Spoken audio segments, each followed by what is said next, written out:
accountability, material conditions, disciplinary corruption, which comes from Cone, right? Aesthetics, form, style, intellectual genealogies, and then, of course, the next. Then we have inclusion in discourse, but not at the center. At the center, the work, the labor of resurrection. That is, resurrection as not something that it just happens, but it's something that has to be produced and reproduced. Work on behalf of the dead, tarrying with the dead.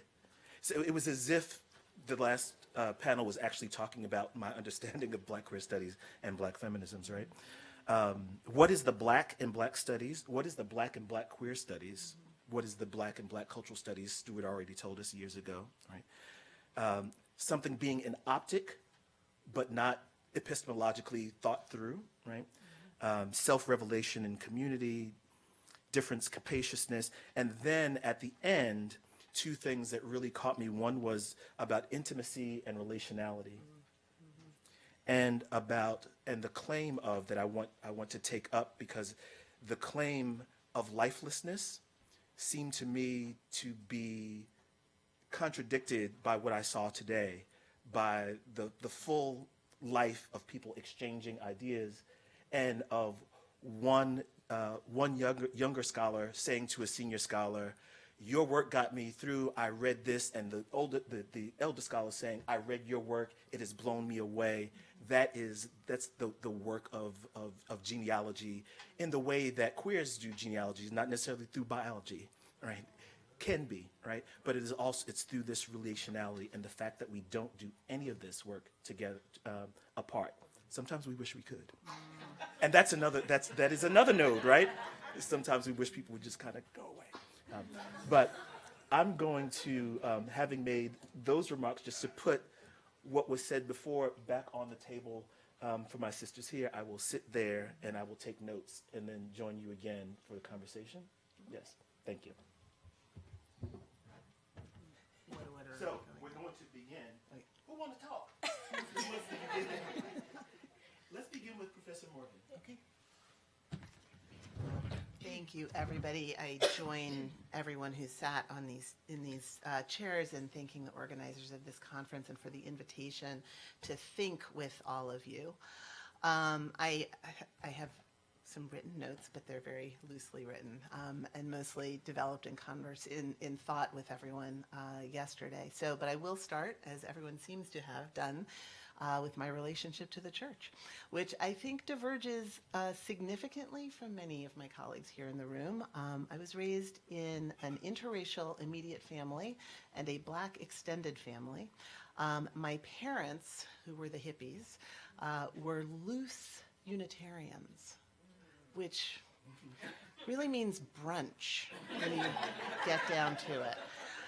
And I spent my young adolescence and young adulthood church hopping, from St. John the Divine for the smells and bells, to White Rock Baptist Church for high Black bouginess, and finally to Riverside Church, whose interdenominational, interracial, and social justice inclusiveness became the place where I was baptized as an adult alongside my infant daughter in 1998, after the membership clergy searched through the theological basis for affirming that my naming ceremony with the Unitarians counted, but then had to regretfully say it did not.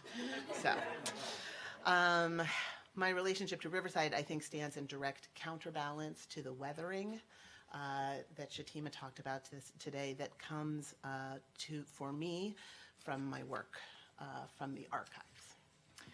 So I am and have always been for some time convinced that we have not spent nearly enough time contemplating the relationship between embodied knowledge and enslavement. And the production of political philosophy or political ideology or theory by Black women. Yesterday, I was struck quite profoundly with a failure on my part to consider theory as belief, or the embodied experience of reproductive possibility through the lens of spiritual loss or spiritual understanding. through faith or through belief as a rubric for understanding the lives of the women who I have written about. So I feel like in my own work, I may well embody a kind of core question of this gathering, which is, what is the problem of the unthought, right? So I suddenly realized that I never considered, even as I've made a claim in writing a number of times now, that enslaved women are producing a theory, are producing a political philosophy. I hadn't really thought about belief and about faith.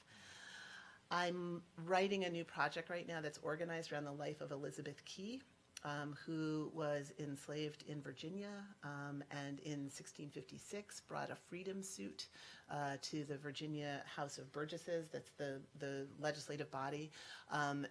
She was given her freedom in the lower court, lost it, and then it was conferred to her in 1656 by the House of Burgesses. And the claim that she made is that she had inherited freedom from her father. Her father was a white Englishman, a landowner, a slave owner, who had raped her mother, who was an Angolan woman who had been, who didn't come with the 1619 group, but came shortly thereafter.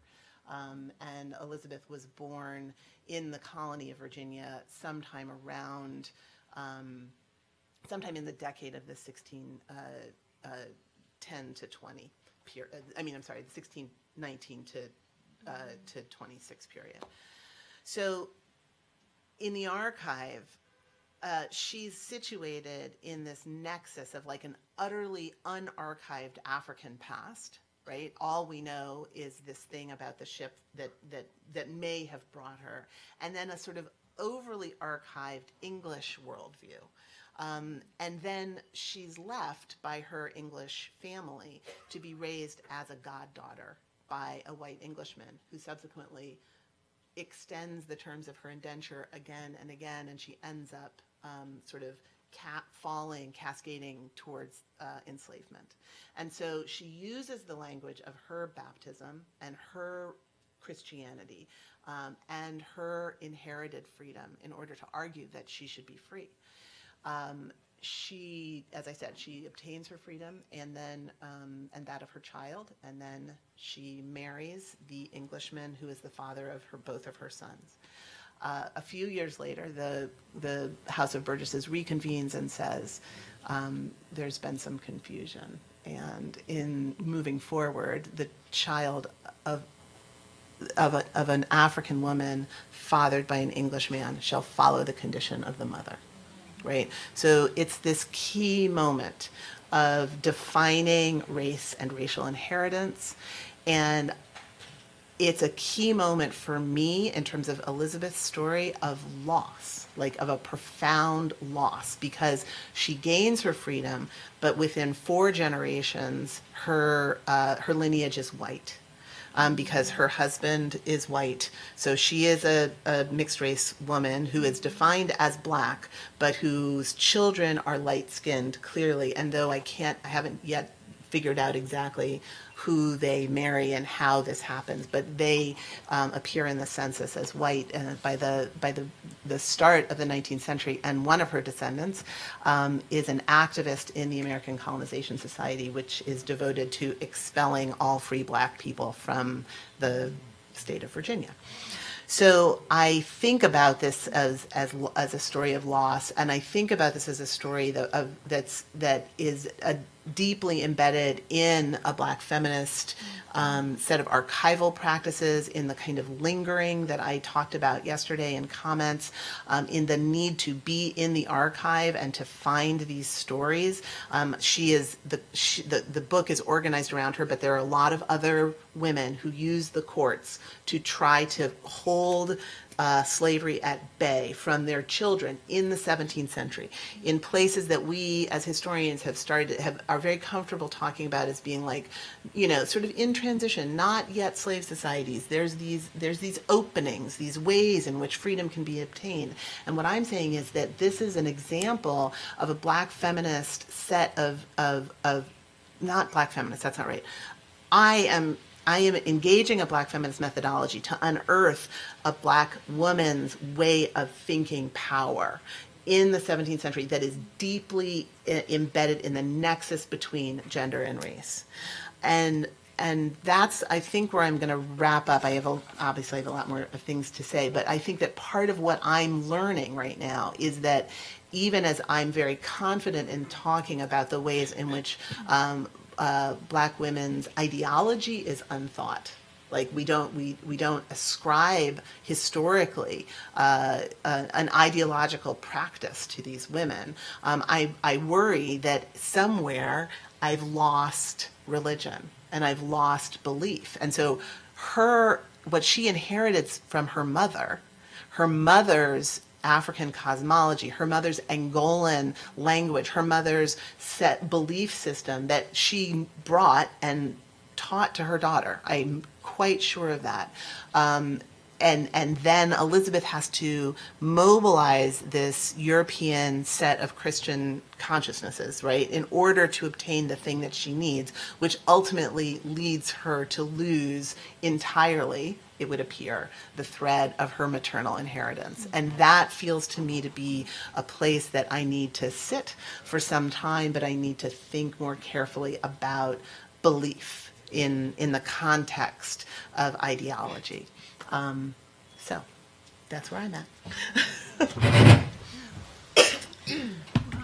Well, thank you so much for that opening and sitting with Black women's ideologies as the unthought. And I think that's where I'm going to also enter the conversation. I first want to thank the organizers of this entire convening, as well as for the past 2 years. It was really amazing to actually now be in a place where I can see everyone in person.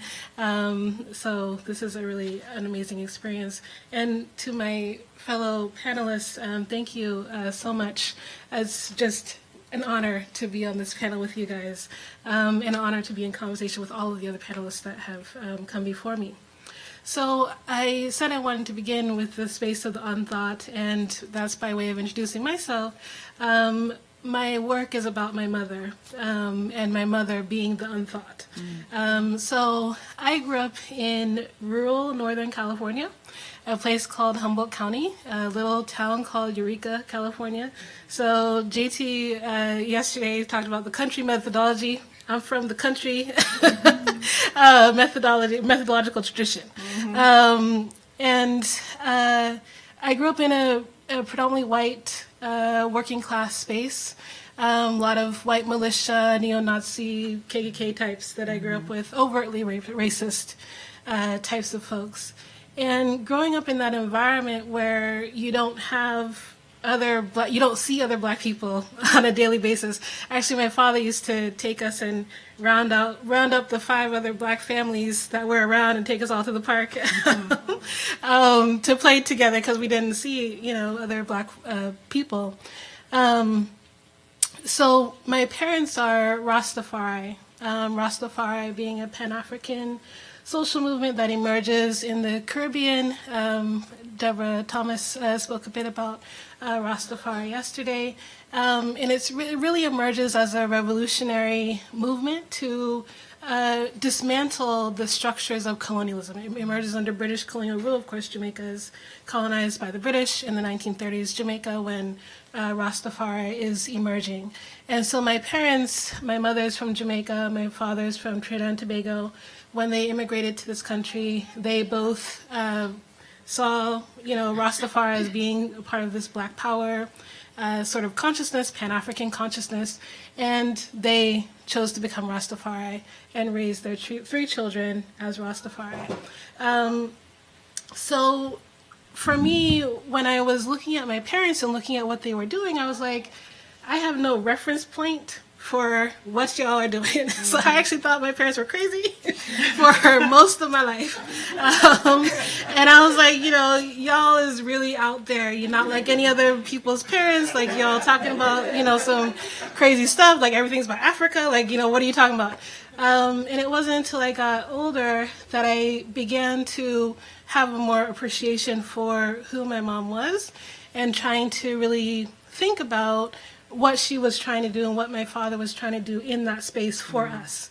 And for me, it was about self-recovery. It was about having a sense of personhood in a space that was trying to dismember myself and my family actively. It was about having a history, having a place, having a groundedness and a rootedness.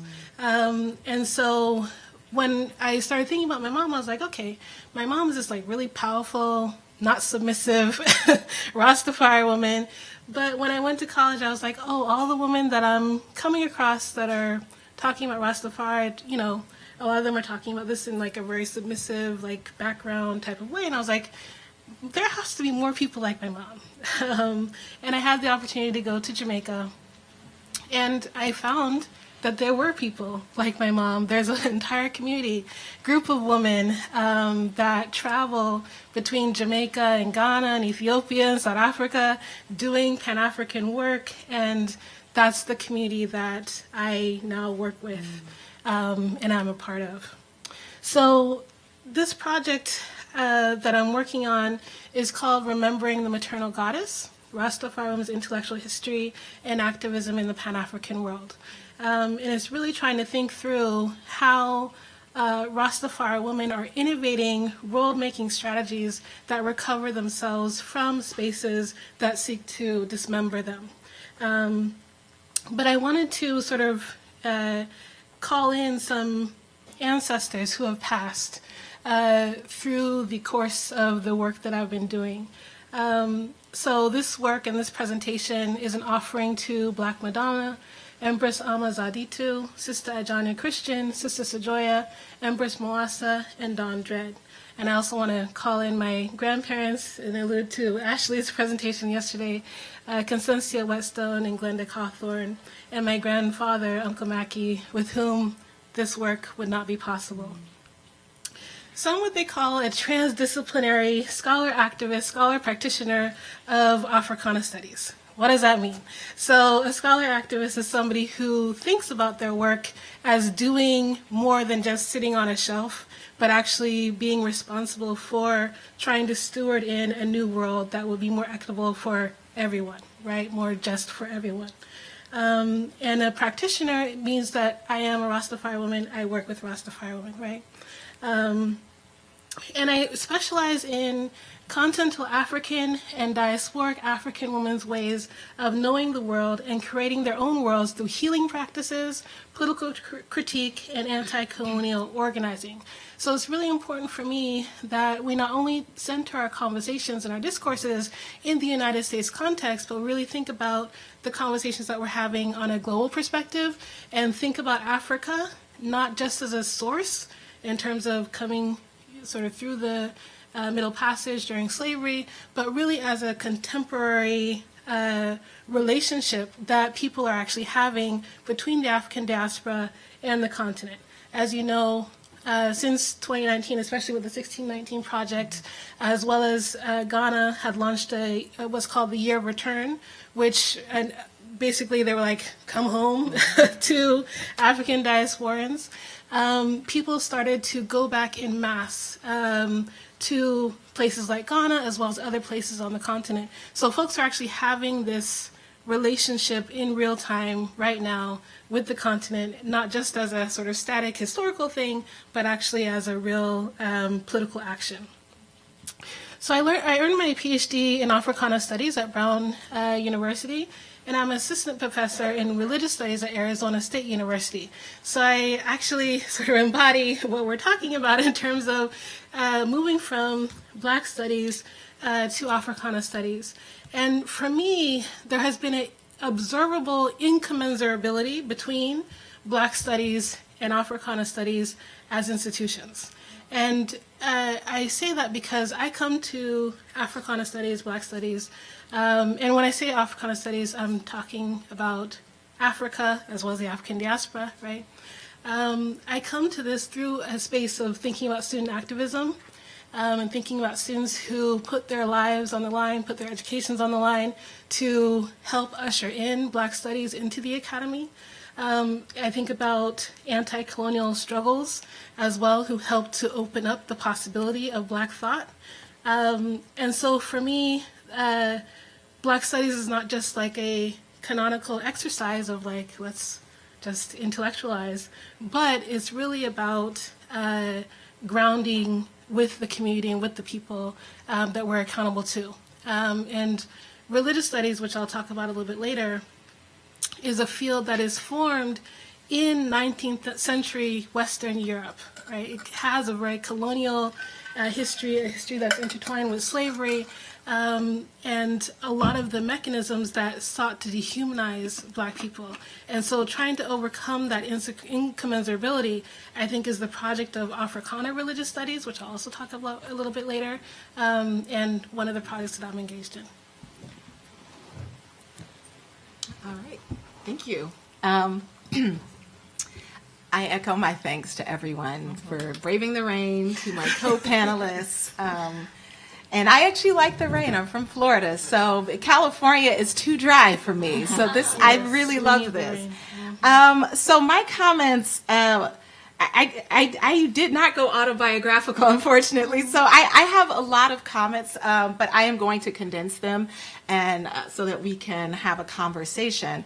I think just kind of, going back to first principles, one of the things that I have been struck by when we talk about how difficult it is to reconcile sometimes Black studies and religious studies is how much the definition of what religion is overdetermined by Abrahamic paradigms. And this is something that my colleagues were talking about yesterday morning. And, the question is, what happens when we start somewhere else? I think being someone who works at the intersections of religion and slavery, by necessity, I start somewhere else. And I think that is why I end up somewhere else. I don't end up in this space where I see them as irreconcilable. I actually see a lot of colleagues in Black studies, some of these great theorists, some of whom are sitting here, working with naming concepts and phenomena and impulses and motivations that I subsume under the category of religion as something else. And I think that's absolutely what we should be doing. Uh-oh, now my comments are gone. Okay, there we go. Not that I'm on this page, mine are just like bullet points, but because I think the definition of religion itself is a constraint. Because one of the things I've become more of an advocate of when we're working with theory and method and methodology is to locate ourselves first, and then also locating our interlocutors. And I think we will find that we often come to these studies with our own biases and prejudices, very much informed by our autobiographies, what our experiences have been and our relationships now are to religious spaces, or spaces we call religious. And if you're a person of African descent, 9 times out of 10, except for Shamara's parents. Okay? Right. I had good Episcopalian Caribbean. So I was right there at St. Thomas in Philadelphia being christened like a good Episcopalian. And then my Baptist side baptized me later because they're like, that didn't count. But most of us are coming to these studies with that baggage. We're coming to these questions with that baggage. And so I think, and by way of kind of thinking about starting elsewhere, and to Jennifer's comment about embodied knowledge, starting with people, and removing the categories themselves. Because when I teach religion and slavery, I teach the ways that Blackness as a category, as a way of inhabiting the world, comes into existence through discourses and myths and rites that are directly related to institutions or ideas that we now call religious. So there's no way we can talk about the formation of Blackness in the modern era without contending with those myths and those discourses and those rituals, one of which is violence. It's one of the rites of racialization. And if you see it as a right, I think you begin to move back and see its operations a little bit differently. And you see how we can talk to each other in very productive ways, in ways that I think move many conversations forward if we back out the categories. And I think one of those, and I also want to say some of these categories, like religion itself, they are ahistorical. Okay. People thought about the world and conceptualized the world through vocabularies that we now call religious until, I mean, if you talk to my grandmother, until today. But definitely when we push back further, the way people engage, the people that I'm interested in, the people of African descent and the Africans and African descended people who go into the diaspora, the way they conceptualize the world was through cosmological ideas and ways of relating that we could now call religion. So the question, for me is always, how do I name those? With or without the category of religion or race or whatever. How do we come back to first principles when we talk about embodied knowledges?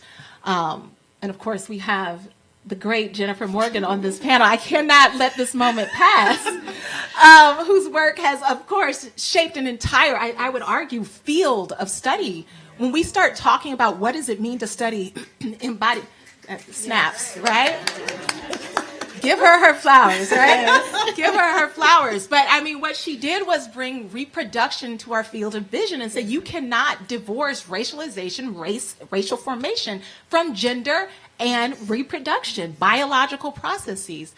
And I think, for me at least, that is one of the many things that makes that work great. It's because the categories had to be created. The categories are not just there walking in. We are asking questions about how do these categories become what they become. And by conclusion, I kind of, by way of concluding these opening remarks, I want to talk about why I think religious studies is such a powerful category for engaging the histories of Black people. And it's very simple for me, because I do, like I said, I think that a lot of colleagues in Black studies are using other language, like, talking about terror, to talk about the ineffable. And of course, the great Charles Long is someone who I think is very much in conversation with Black studies, but I rarely see him being cited. But he asked many of these questions already and gave us tools to begin to move towards answering them. But religious studies itself kind of pushes us to think about ways of knowing and aesthetic, ways of feeling that push beyond, I think, or in some ways defy the colonial epistemological dominance of the literate and the printed word, because we are trying to describe something that is immaterial. And we are trained to study the immaterial. And I think there are qualities to Blackness that we cannot name, that are difficult to pinpoint. And the question becomes, where does the vocabulary come from? And there, I think, is where conversations between Black studies and religious studies scholars can be very generative. Y'all can clap. So, we've got a lot to talk about. Yeah. We've got a lot to talk about. And I'm just going to take the moderator's prerogative. Is it the moderator's prerogative? You put a lot on the table, and I see lots of connections. I'm also seeing because a couple of my students are here, lots of connections with what we read the other day from Poetry is Not a Luxury, and right. What I'm hearing a lot in this is about what the white fathers told us, that we are not necessarily bound to continue with in our own work, and then in a real way, in a juridical way, also what a white father contributes that is not freedom, right? And so I'm struck by those connections in all of your work, and I wondered if everyone could take a moment to think about what questions you would pose to one another about reproduction and innovative why can't I speak? Innovative world making. And that's a wonderful that connection, not just world making, not just innovation, but you said innovative world making, about belief, the operation, the work, the practice of belief that I think was also in that last panel, right? Ways of knowing, ways of feeling, and the ineffable, And finally, to speak to the larger question of the conference, I heard Black studies, Africana studies, and you were very clear about a distinction that I don't know that we're all clear about what those distinctions would be. And I would Africana, Afro-American studies, African-American studies, African-American and African diaspora studies. We are covering all the bases here. Thank you very much. So if you could begin a conversation with each other about those things, that will invite the rest of us into this. And thank you again. Sorry, there's nothing to repeat. I said I was Presbyterian, but I might just. Wow. Okay, we're good. There's nothing to repeat. Yes. I didn't plan. We are church. Some of us. We ain't got no drum. But we've been unchurched. That's all. And the intellectuals over there. Not on this panel. Come on. All right. Can I start with where you ended with the business of African and Afro-American studies, or African and African diaspora studies? Because I think that one of the challenges for me archivally working in this time period is the way in which the African past is not a metaphor for the women who I'm studying. It's their own past, or it's the past of their parent.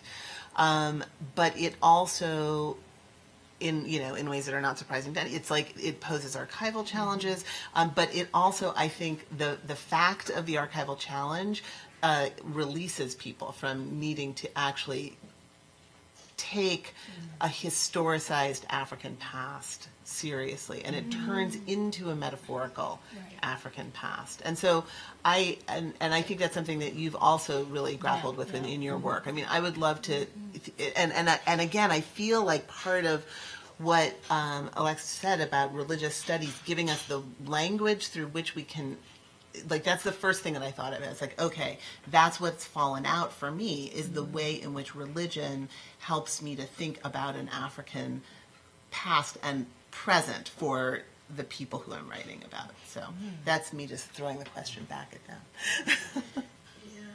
them. No, go ahead. Well, so the department that I come from is called Africana Studies. And the ways that Africana Studies was understood is thinking about Africa and the African diaspora. So they just turned that into Africana. And the reason why it was important to think about Africa and the African diaspora is because sometimes in certain Black studies departments, or certain Afro-American, African-American studies departments, Africa and the rest of the diaspora gets lost. So people forget to think about that there are Black people in the Caribbean, there are Black people in Europe, there are Black people in Asia, there are Black people in Africa. And so Africana was really trying to, I would say in some sense go back to a Pan-African sort of origin of like trying to think about the globe in terms of where Black people are, and theorize from there. So sometimes it's important to be more precise when you say Black studies, African American studies, African diaspora studies, African studies. And I think also oftentimes in Black studies, and even in Africana studies departments, in my experience, Africa also gets left out of the conversation. That people don't take the contemporary view of even who enslaved people actually were.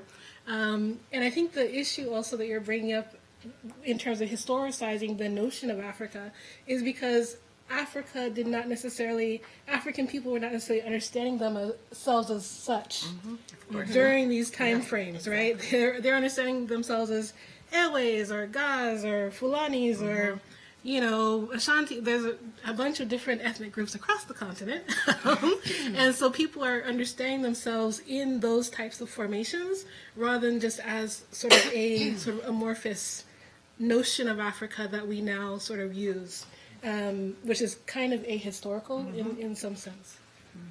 Well, it's ahistorical, and it's also a consequence of the slave trade. Yes, right. exactly. So it's like as you're trying to unravel that notion of a singular African past, you're up against very 20th century activist claims about that are forward looking, but then you're grappling with a kind of erasure of specificity and historical context from which people come. Exactly. Yeah. No, absolutely. Like I always tell my students, we weren't all kings and queens. I'm sorry. You were enslaved. You probably weren't a king or a queen. Let's be clear. So, you know, I'm a daughter of the South, you know, and I'm fine with my ancestors. I think they were brilliant in what they were, you know. But I agree that it's the contention with the African past, and I mean, a part of the dilemma of actually pushing against the kind of very problematic colonial historiography of what Africa is and has been requires us to do that work. But the archives themselves are colonial productions. So how do you go in there and mine for stuff that essentially many people chose not to archive? I mean, that is the classical dilemma, and you have found some brilliant ways around it. I think for me, I always, I take memory very seriously because epistemologically I am grounded. I try as much as we can be, because we are also in this academy, but ground myself in the epistemologies of my subjects for whom memory did not function the same way that we conceptualize it in the academy, and as historians in particular, this idea that there's something more infallible about things written down than things that are translated. I think I know it's a problematic. It's a response to those who had oral cultures. It's a form of erasure. When I think, as historians, as theologians, as we think we have to create a past that people still can articulate. And they can articulate it because memory does not function the same way across cultures. So if we take that seriously, that for everyone, the purpose of memory is not just to record things as it happened, then I think we have more leeway to do something else with what the archive can present to us, or what we can consider an archive. I think in many ways, because I use the WPA sources very heavily, and I stand by that, because what people choose to remember actually matters. It really does matter.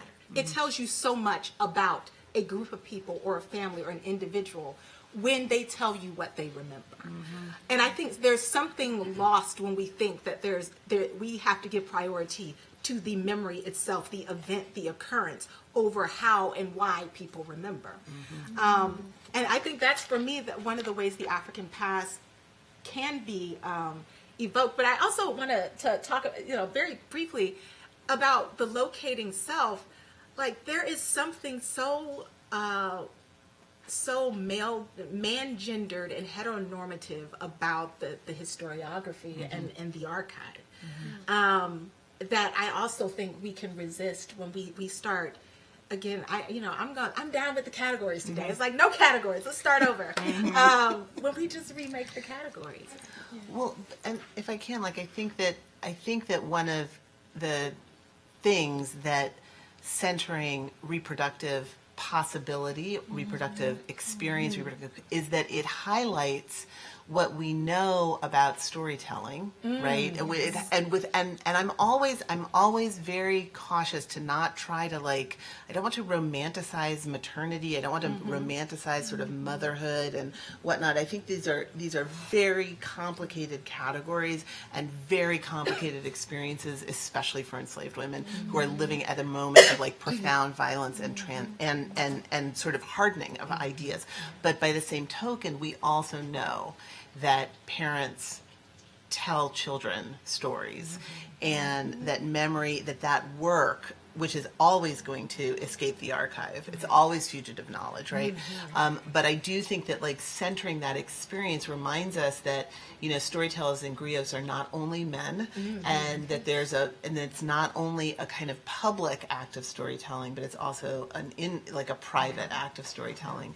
And I think that then attunes you to different ways that that archival, you know, that the salvage of the archive can come together, right? Yeah. I wondered if, for the sake of making things explicit, some of the questions that we were asked in each panel was about our field. And if we could make explicit when these innovations or notion of memory, uses of memory, accountability, uses of the archive, locating self, narrativization, can you give, you know, for the cameras and for posterity, some shape to and naming specifically where this comes from for you and for us, because I think it's important to have this the diverse array that we have on this stage, to also note that the work that some of you are doing could not have been done without Jennifer's work, and the work that Jennifer's doing could not have been done, you know. So could you name these women? Yeah. There's the clue. These women. Like actually name scholars? No, I'm just saying, but to name this, when we said our field, right? Yes. So Okay, this panel is called Gender and Sexuality, right? But there is an intellectual tradition within the long Black intellectual tradition that brings us something other than the old fathers. That I understand your work coming out of, and you may not. So. Well, Jennifer Morgan. I'm not joking. It's on every syllabus. I think that's a testament to how critical that has been to me and for thinking about embodiment. But I also want to say just very quickly, and it's not an anecdote. It's I always say, you know, I would have titled The Souls of Women Folk this had I been able to use like a super long 19th century title. But what really caused me, again, going back to the comments about the subjects are the theorists. So enslaved women did theory.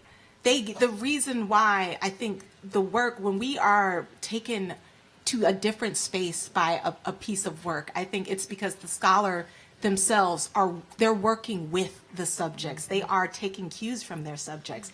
And so there's this one enslaved woman, of course, formerly enslaved woman who was a child during slavery, which of course for the WPA narratives is a big reason that a lot of historians historically have chosen not to use them. They're very young during slavery, and so they don't have firsthand knowledge.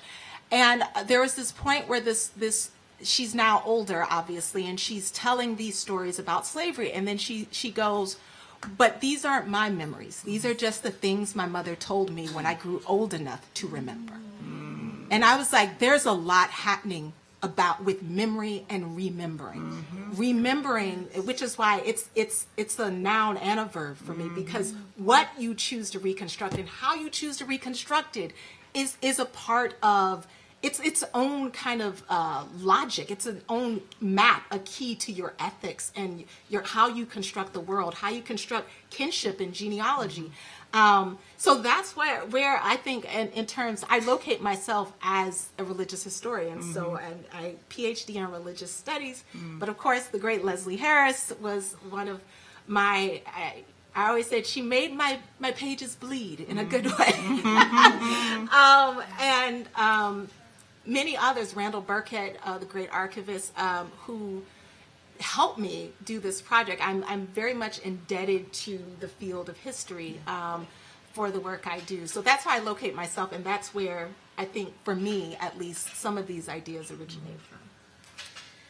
Yeah, I think the way that I think about memory is through Monique Badesi's work. And Monique Badesi wrote a book called Ja Kingdom about Rastafari who repatriated to Tanzania.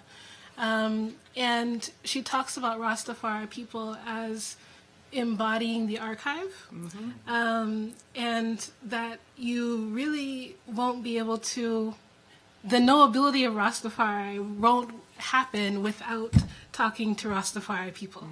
That this is a living and breathing social, spiritual movement, way of life, way of knowing, that demands an engagement and a rootedness with people and with their memories. And thinking about Rastafari women specifically, particularly because a lot of the canon, and if you read, a lot of stuff in Rastafari studies, you'll see the sort of masculine image replay over and over and over across the literature, and you don't get to see Rastafari women. Monique actually talks about how difficult it was for her to interview Rastafari women for her book. And so I think there was, as Yaku talked yesterday in her work about who she was as a person, the embodiment of who she was allowed her a particular access to the people that she wanted to work with. And who I am as a person allows me a particular access to the people that I want to work with. And being able to hear these stories, being able to hear experiences of women who lived at, the first sort of Rastafari commune was in St. Catherine, Jamaica. Actually, Deborah Thomas mentioned St. Catherine yesterday. It's a place called Pinnacle.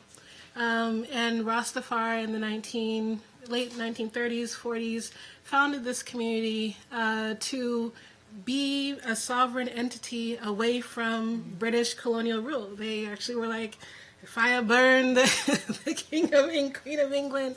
We're no longer going to be British subjects. We are going to determine our lives for ourselves. And I was able to interview one of the women who lived at Pinnacle as a child. And the time I met her, she was well into her 90s. And I was like, dumbfounded as to why nobody had taken the time to talk to her prior to me going to see her in 2017. It didn't make sense to me that there are so many amazing and brilliant scholars in places like Jamaica, across the Caribbean, obviously. But Rastafari women existed in that space where it was like, we don't have access to them. They don't really want to talk to us, or, we just don't really think of them as being sort of important keepers of memory for us. But talking to her, she was able to sing some of the old chants that were sung during the Pinnacle days in the 1940s and talk eloquently about Leonard Howell, who's considered the sort of first Rastafari person to call Emperor Haile Selassie God formally. And it was astounding what we can learn when we look in different places, and when we use who we are to be able to access particular types of knowledge, and not for thievery, because I think the importance of not being initiated. I'm not saying you need to become Rastafari, and then, please do not do that, because Rastafari people are good for that. Like, if you think you're gonna come in and just snatch something, Rastafari people do a hazing process with you, where they sit you down and grill you from here to next week about your entire life story before they're even willing to talk to you at all. And it's because of the skepticism around researchers and around people who have taken their knowledge from them and then gone on to use that for nefarious purposes, right? I remember I was talking to Deborah yesterday, and she was like, well, Rastafari people do a really great job of studying themselves. And I think that's sort of the move in the field now is for Rastafari women and other Rastafari practitioners to really write their own stories. And, I think one of the questions is, how can we as scholars help people to narrate themselves, to tell their own stories, to get that published, right, to get that in print? So that, they can sort of share from their own authority instead of us sort of interpreting or mediating that for them. Yeah. So I'm a historian. I've trained in a history department. I think there are two really crucial kind of genealogies for me. And one is that as an undergraduate, I was deeply influenced by Black feminist writing, broadly speaking. And I mean, so I'm very old, so it's the 1980s, early 1980s. The writings of Black women's writers of fiction and poetry, people like Alice Walker and Toni Morrison and Audre Lorde, Beverly and Barbara Smith's collections, Toni K. Bambara's The Black Woman, Some of Us Are Brave, This Bridge Called My Back. So that's what I'm reading when I'm in college. And it's like a world opens up, right? All of these ways of knowing. And it never occurred to me that I would be studying like I didn't even know what the 17th century was. Like, when is that? It's so far away, right? But then I took a history course in which I read Paula Giddings, When and Where I Enter. And then I've written about this in some detail because it's such an important story for me, but my Black Women in America course, taught by Adrienne Jones, who was the first Black woman to get tenure at Oberlin College in 1984, takes a small group of us to the ASALA meeting in Cleveland, where there's a panel with, Blassingame and Gutman and other kind of big guys of history, and someone asks a question about women, and the question is dismissed from the table, and Deborah Gray White stands up, and she is so young, and she's got a little afro, and she's got her book. She's got Untitled Woman in her hand. It's the galley, right? It's literally has just been published, and she's like, "No, you can do this work, right? You can do this work." And she's written a lot about how hard it was to get that book published, and then of course it opens up the world. And I was like, wait a minute, you can write histories of Black women from before the 20th century, before the 19th century.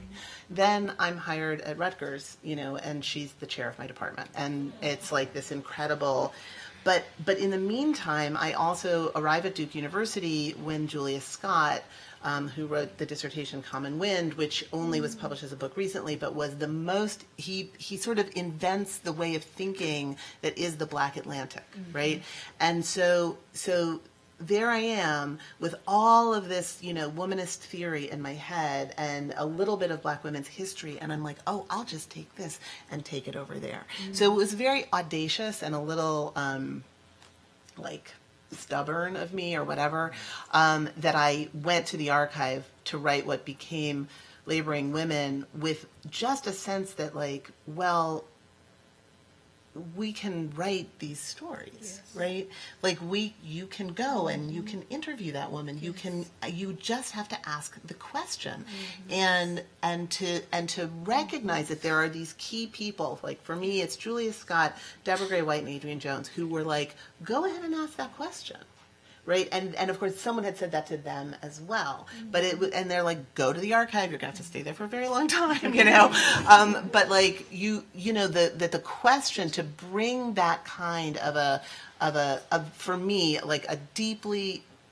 a space of understanding gender that's inextricable from understanding race, right? They're never separate. And so therefore, if I'm interested in the history of slavery, obviously I have to write about women, right? How, I'm not gonna not do that. And even though everyone said, well, there's no archive there. And I was like, well, there's an archive there. So if I go and sit in it, aren't I gonna find something, And that, it's stubbornness, it's tenacity, it's some good fortune, but it's absolutely, there's a genealogy, and I feel very strongly about naming those names whenever I have the opportunity to do so, in print and so thank you, and so thank you for putting me into your genealogy. That feels very, I appreciate that. So polite. I was chastised for not being on mic before, so I'm on mic. Good. And I want There's a chair to for repeat. you. Oh, may I? Please, join us. Thank you. Don't fall, though. Will not fall. Okay.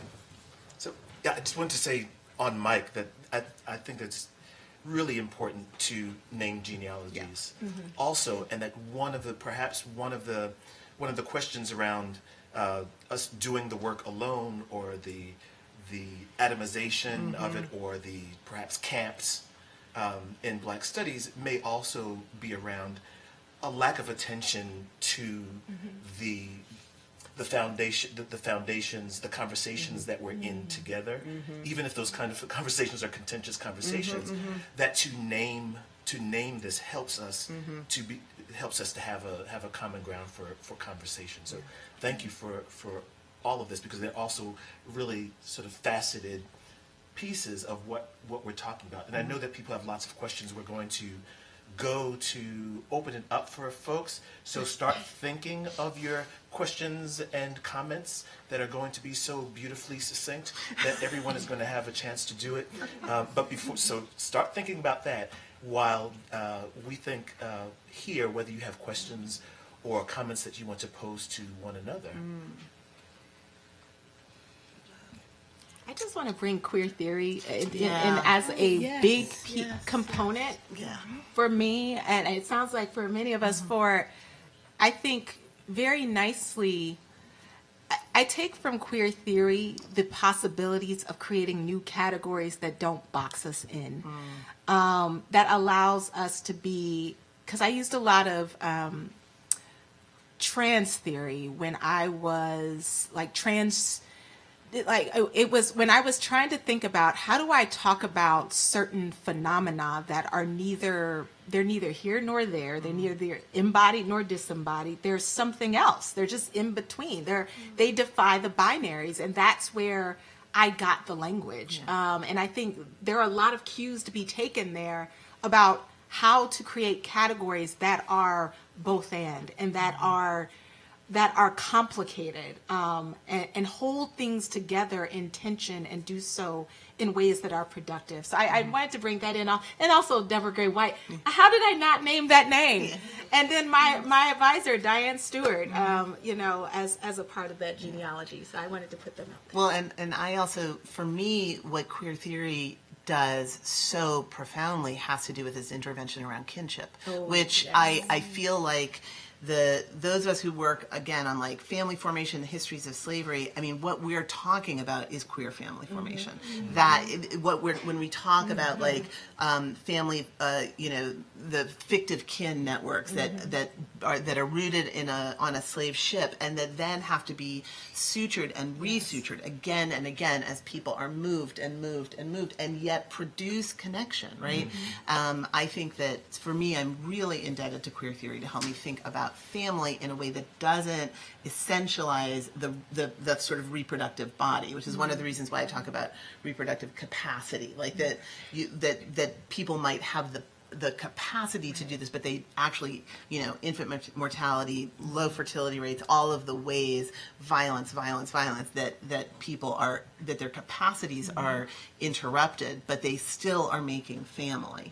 And that feels to me like something that's really at the heart of studies of slavery, and there are gendered studies of slavery, but they're definitely indebted to queer theory. Yeah, I agree. The way that, so Rastafari, most people think about Rastafari as a homophobic movement, and those elements definitely are present. But I think that when you talk about gender, it gets complicated because you have to also talk about not only biological gender, but also the way people think about gender spiritually.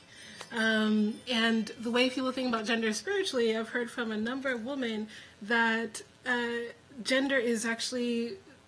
So, for example, I was in the field with Black Madonna, who I mentioned as an ancestor. She is somebody who repatriated from Jamaica to Ghana, and she was doing a ritual, and I was filming her. So I make documentary films, and I was filming her doing this ritual. And she was, just reasoning. And reasoning in Rastafari is kind of like a ritual conversation around certain ideas. And she was talking about gender. And she was saying, how can the man understand the woman outside of him if he doesn't understand the woman inside of him? And I was like, okay. It took me a moment. I was like, did I hear you correctly? But then I've heard this notion from a number of different sistren that there's this sort of genderlessness that is being theorized spiritually, but still definitely an embodied gender biologically, because reproduction is very important in Rastafari culture. But definitely, I think queerness helps to ask those questions around what else are people doing that doesn't fit into a lot of the boxes that we normally like to tick. And I would just like to bring Dr. Allen into this conversation. For your amazing contributions to this conversation, and just see how do you see queerness and religiosity, because you mentioned before that you're not normally in these types of conversations, but just wanting to bring you in a little bit. Well, thank you. Yeah. No, I'm not normally in these conversations in scholarly spaces, but one of the ways that it comes up is when people folks ask about what sort of work I do, and I talk about black gay world making and some of the folks that you've mentioned before in the long 80s and 90s, and one of the most important criticisms or pushbacks I get, well, certainly you talk about the black church and about what happens in black churches with black folks, or certainly you talk about black Christianity, or certainly you talk about, and of course because I did work in Cuba, about Lucumí and black, and I think, well, actually I don't do any of that. For me, this is an area that is really foundational to how the black gay subject, the black queer subject, sees themselves, based on a culture that we have, that even if you are unchurched, you are in a black community, an Africana community, wherever you are in the world, mostly where there are understandings that are cultural and religious at the same time, right? And I wondered, after being asked over and over and over again, why don't you do that work, is because because my particular story, we talked before about our interlocutors' stories and our own stories, that my story of coming up, and one of the reasons I bring up the difference between coming up in a black Presbyterian church in the 1970s and 1980s is nobody ever asked. Nobody ever said anything. Nobody ever condemned anything about sexuality. They barely spoke about sexuality. So here's something that, the white fathers, thank you, the white Presbyterian fathers, for leaving us out of that. That the focus was on good works. The focus was on social justice, right? And so, and of course there's homophobia, heterosexism in there, but the wound that I see, and the wound that people I talk to who are black gay people who are just living their lives at the hands of the people who were supposed to be holy, and the places which were supposed to be sanctified, and the spaces that were supposed to hold them, that have been the ones that have done the most damage to them, is something that I have not done in my own work. And in my own work, I try then to show church in another place, church on the dance floor, church in the bedroom, church on the platform of the subway, right? Church in writing a poem, right? And so for me, the shift, and this is another sort of the queer shift, is to say, following, of course, since we're talking about genealogies, following Audre Lorde and others, that the erotic is within us. We ask questions of ourselves, but we don't stop. And this is the thing from class the other day, right? And you read that part in the class about you don't stop with, oh yes, I've looked inside myself.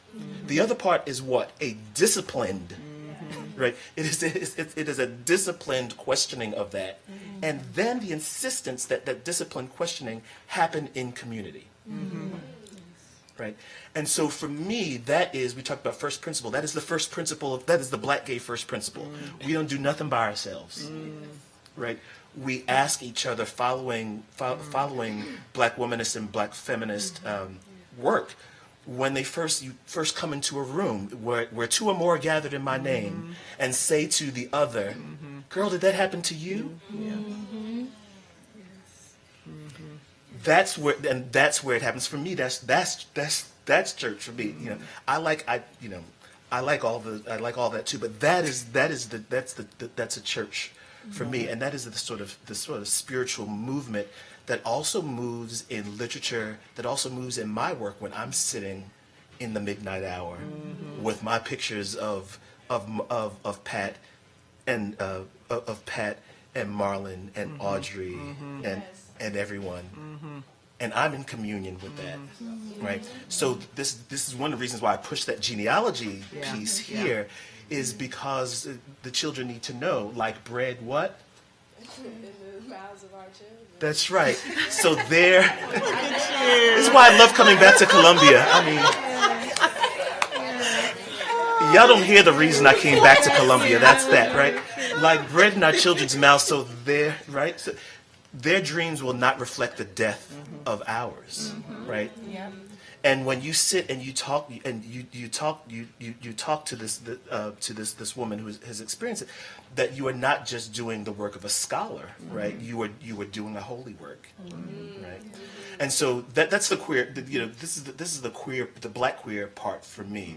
I would ask again, like to do the distinction between like queer theory and Black queer theory, but we're not going to go there, because for me there are distinctions, and one of those distinctions is this distinction of what queer theory with the big Q thinks about kinship, and how our reconception of that is, yes, we understand that sometimes, as Sharon Bridgeforth says, we have to take their names off of us, but at the same time they are still they right, all of our kin are kin.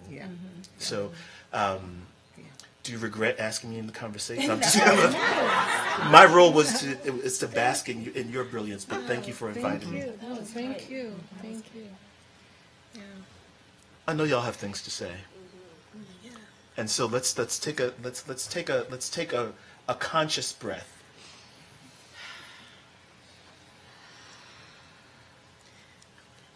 I see a hand. And a hand. Yes, please. Can we start with the author of Voodoo en Vogue? Thank you so much for this wonderful panel. I just want to know, where does pleasure and joy fit in terms of our epistemology and our ways of knowing? Okay. You go. Well, I have to get my bag because I have a poem that I need to read. Oh, okay. We'll get it for you. Oh, it's just this orange one up front. It's a little heavy. Yeah, right there. Thank you. Well, you get the poem. Yes. I'll say that I find that to be such an important question, but it's also,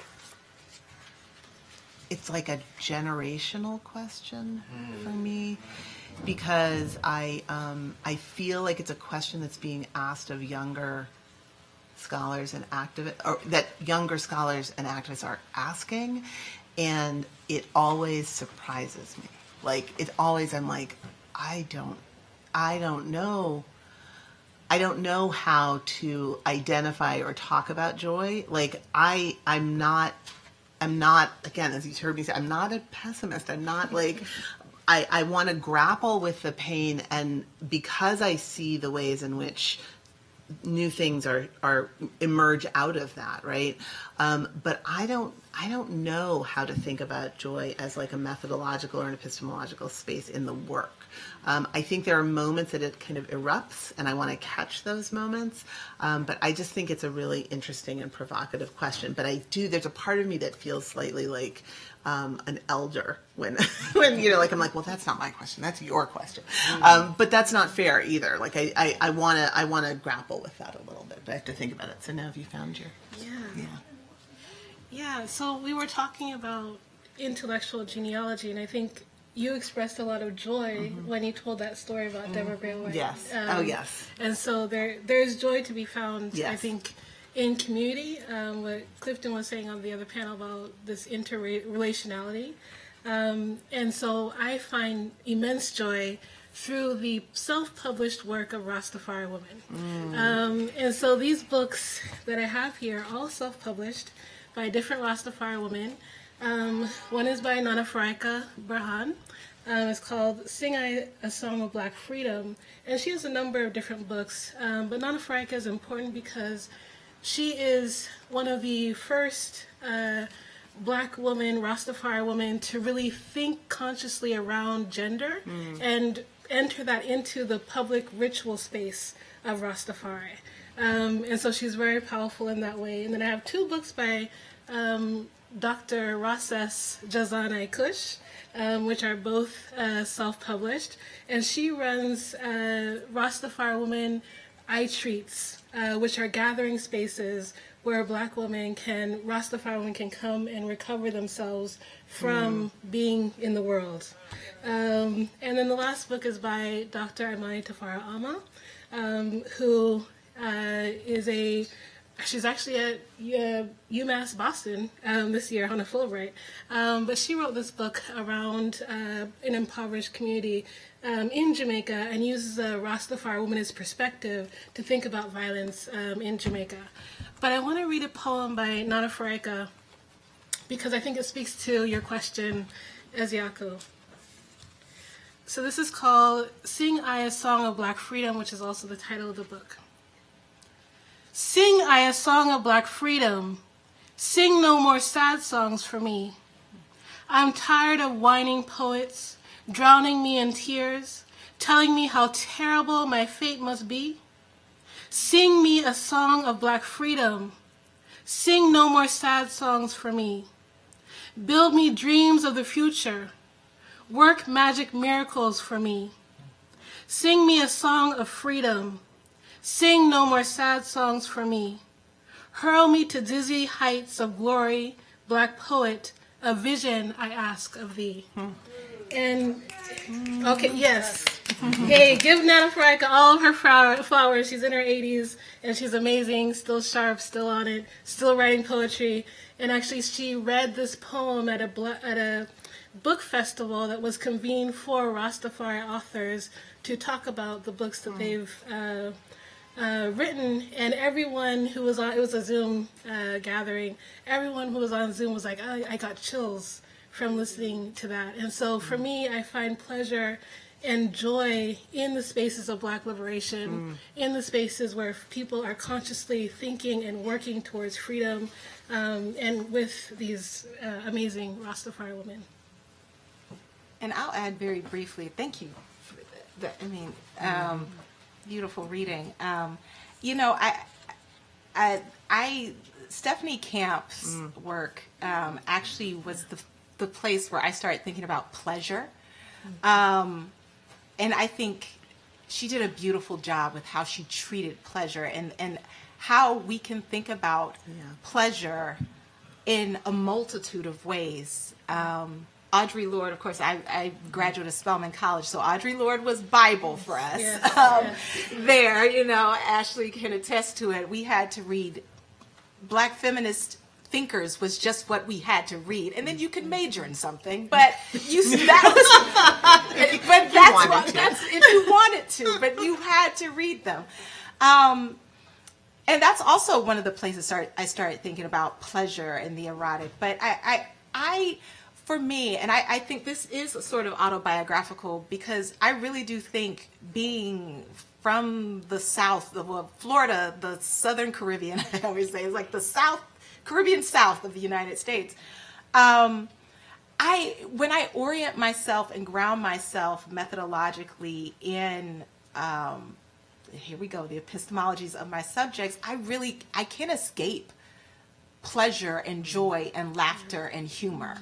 Even in slavery, like Lawrence Levine, I always think about that. I teach that chapter of Black humor, even though it's so old, because I think there's something there that is so, it's troubling, but it's also, it's hopeful. They laughed.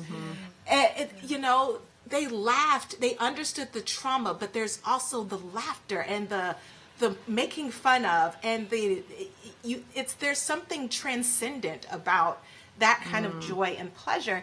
And I always think methodologically we over-index for how white people see black people instead of how black people see black people. And if you start, for me at least, starting there, you know, how black people understood their racialization, how black people made sense of it, then there is trauma, yes, and all the things that we know, but there's also the pleasure and the joy of that when they just managed to have it. I mean, they managed. We have songs, we have dance, we have music, we have a lot of cultural formations that they bequeathed us out of this existence. So it can't all be. I mean, and they managed to sing through trauma, and they sung about trauma. But there's something about the aesthetic and the ability to create new aesthetic forms out of these moments that I think is a part of the brilliance and the resilience, but also just kind of the pleasure of being alive and inhabiting African and Black cultural lineage. Thank you. We're going to take. Can I ask a question? Yes, of course. A quick question. Hi, I'm Michaela Sawyer. I'm a third year in AAADS, and I have class with Dr. Allen. Yes. And I just have a question from a Gen Z perspective about the idea of I'm spiritual but not religious. I would say a lot of my peers and colleagues, our religion maybe is astrology. We don't really look to the institution of religion. And this comes from a place of, as Du Bois talks about, the white religion as well as the religion of white supremacy. It comes from a place of queer theory. It comes from a place of misogynoir. There's a distance from the institution of religion. And I just wonder how do y'all see us formulating community in a spiritual way when we are not following any orthodox tradition around religion? That's a good question. That is a good question. Go ahead. No, I was going to say, for time's sake, let's take There's more. let's take another, and then another, and then we'll take two at a time. A couple more students I see. Yeah, there's another student that has a. Behind you. Yeah. Oh, they put their hands down. We saw your hand up earlier. Thanks, Dr. White. Wow, I am processing so much here. But I think I'll just add, and this is kind of coupled to your question, I'm an MDiv student at Union Theological Seminary. I have the honor of being taught by the esteemed Dr. Andrea White. Actually know Dr. Xavier Smith from like way back in the day, but like the way that our worlds kind of reunited in this way feels so beautiful. But my background, kind of pre-seminary, pre-theological space, is in education, youth development, specifically working with young Black and brown girls in Newark, New Jersey, where I'm from. And so I'm curious about, like, how do we kind of present this work and like the joy and the mission of this work to young Black and brown girls today who are trying to self-actualize, who are trying to self-explore amid such death-dealing circumstances? What does it look like to make this plain for young women and young people who are simply kind of trying to survive? That's a good diet, too.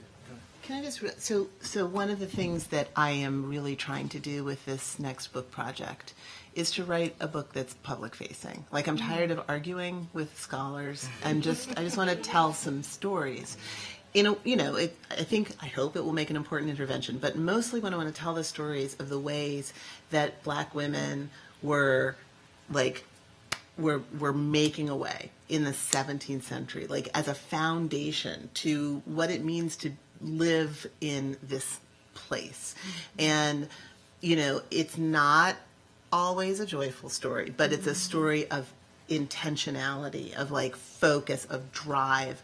I feel like that one of the things that I feel like is most important to me living right now in 2023 is like figuring out how to stop just talking to other academics, because it's a good thing to do, but we have got to change these bigger stories.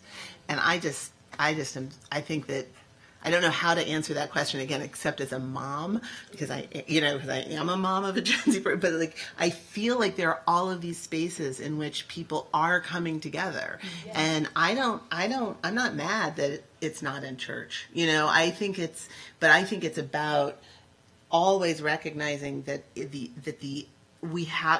even more important because you guys spend so much time being fed in like thinking you're talking to your friends when you're just texting, right? I mean, I know that's a judgment, I'm sorry, but like you actually have to call. People are so shocked when their phone rings now. Like, just call somebody, go somewhere, find each other, be together. Like, and then I think you've got it. You're good.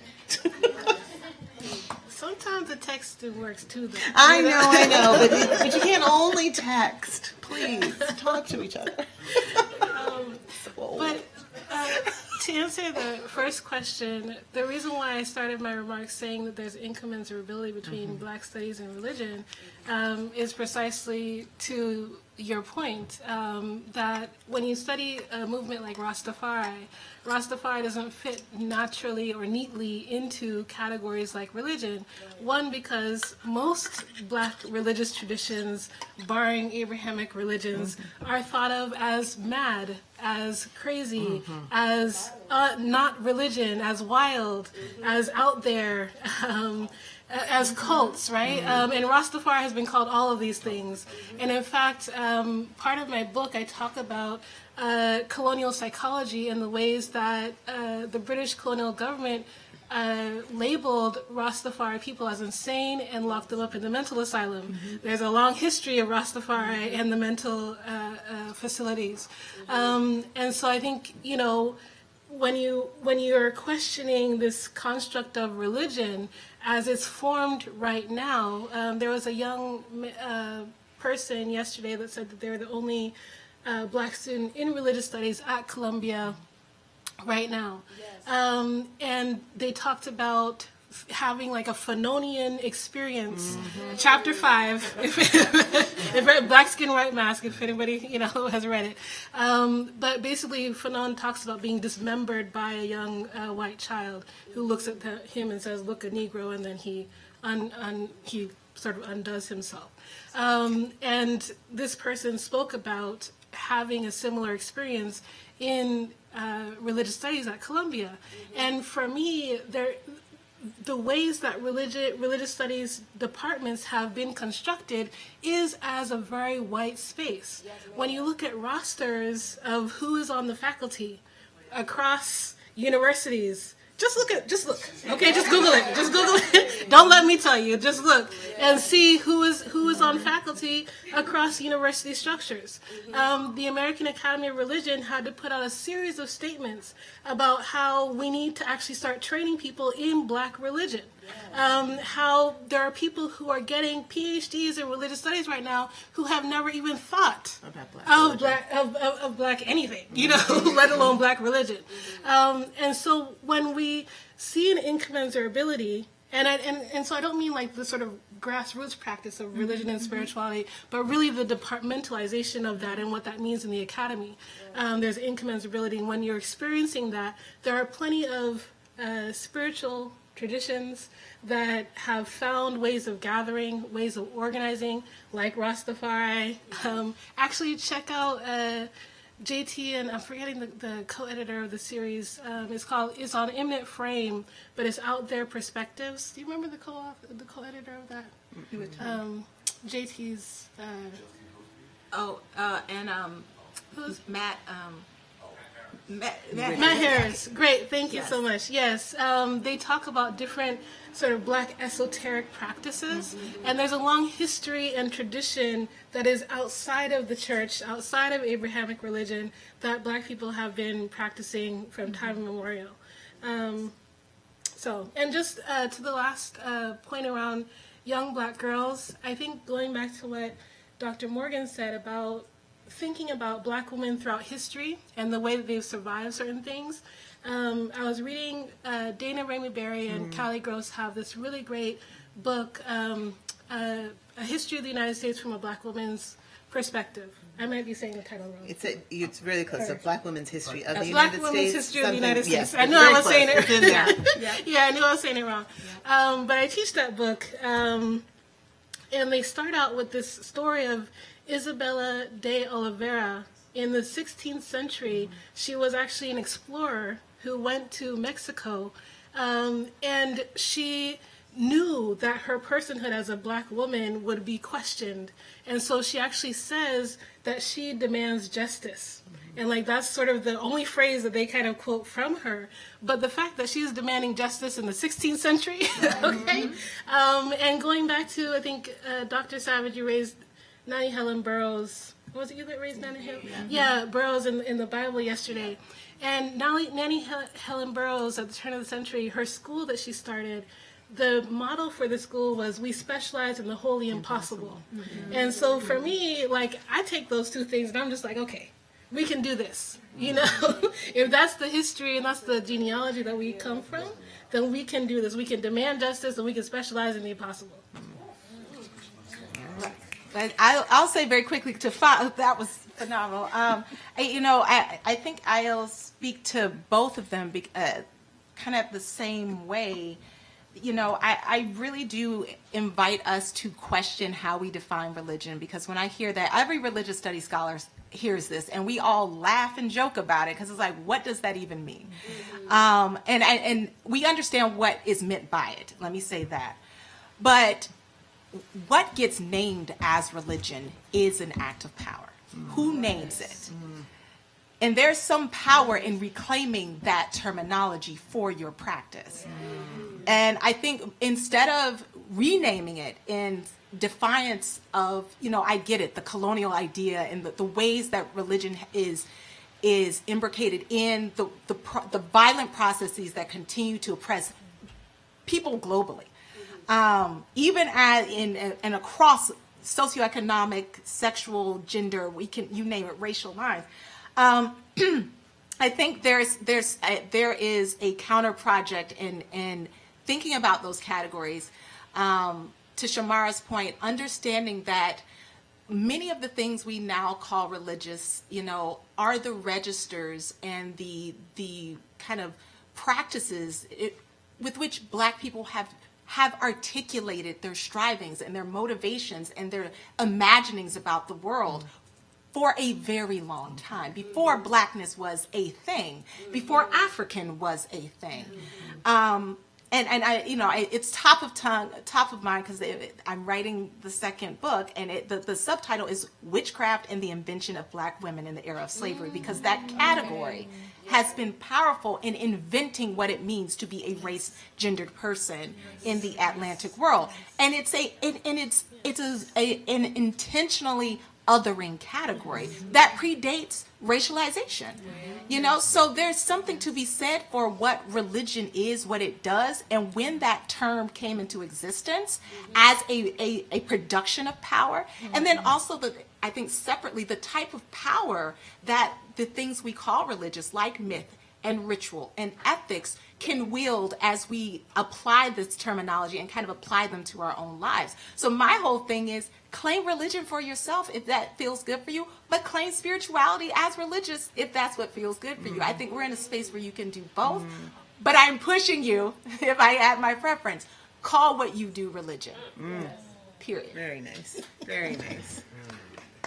Let's take two more questions and see if they are as beautifully resonant as the others. Let's begin in the front. Yeah.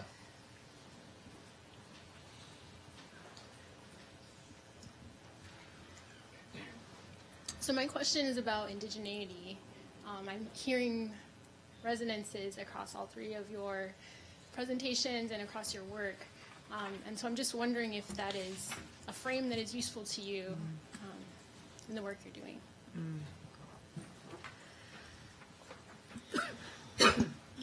Yeah, that is definitely resonant with my work, because Rastafari people think about themselves as indigenous to Jamaica, and there was a there were claims, well, indigenous to Africa, indigenous to Jamaica, but there are actual formal claims under the United Nations designation of what indigeneity means. Because if you claim indigenous status, then you have access to land rights, you have access to intellectual property rights. You're able to move in particular types of ways that you're not able to move otherwise. So and you know, I think that claim of indigeneity is important for political reasons, but I also see the ways that at times Black claims to indigeneity can also erase particular types of indigenous folks on the ground. And for me, I think about when folks repatriate to places like Ghana, and I think Khalil mentioned yesterday the case of Liberia and Sierra Leone. What's happening in Ghana I don't think is anywhere near the sort of types of issues that happened in Liberia or Sierra Leone, but definitely there are contentions still between ideas of Africa and this sort of notion of Africa that exists in the African diaspora and actually living in Africa and having to learn different languages, having to learn different cultures. And then the idea of indigeneity, I think, arises in very complicated ways because of the transatlantic slave trade and because of this connection that diasporans like myself, you know, feel to the continent of Africa. So, yes, in a word. I mean, I would just say that in my field as an early Atlanticist or as an early modernist, early modern Atlanticist, the work of Native American Indigenous Studies historians is just it's a very important place where the field is growing, and so those of us who've been working on histories of slavery of people of African descent are definitely being called to attend to the new kind of specificity. We know, for example, especially in the 17th century, a lot of people who who enslaved other people enslaved both indigenous and African people. So you have these sort of smaller slaveholding households in which there's that kind of interaction that's happening, both in rural and in urban places. And we also know about histories of the of a Native American slave trade that are moving people from northern parts of North America into the South and into the Caribbean. So I think the answer is that it's a huge important place of thinking about the histories of these people, and that we're only just now beginning to do that together. Yeah. So, I had one job, which was to keep us on time, and I failed. Okay, fair enough. And so, I beg your pardon, but what we're going to do is if each one of you can say something, say a final thing in just a couple of seconds. That will allow our colleagues in the next panel to get themselves together and come up here as a way of seeding the conversation that will continue. We can do that with my apologies. Sorry. I just want to say thank you. Like, this has been such a generative conversation. I think that thinking about interdisciplinary spaces with Black study at the heart, and I mean like Black study, not just Black studies as a disciplinary location, is the work that we need to be doing right now. Yeah, I echo, associate myself with those ideas. And, you know, thank you for this amazing and beautiful conversation. Yeah. And just as a plug, there is a reparations movement going on right now. Rastafari is a forerunner of the movement for reparations, so I encourage you to check out the CARICOM reparations policy platform and really think about reparations as also a generative space that has everything also to do with Rastafari history, which I want to just mention 1959. Check out 1959 and Claudius Henry Rebellion in Jamaica, and that might be generative for you as well in terms of thinking about how people think about indigeneity. Thank you. All right.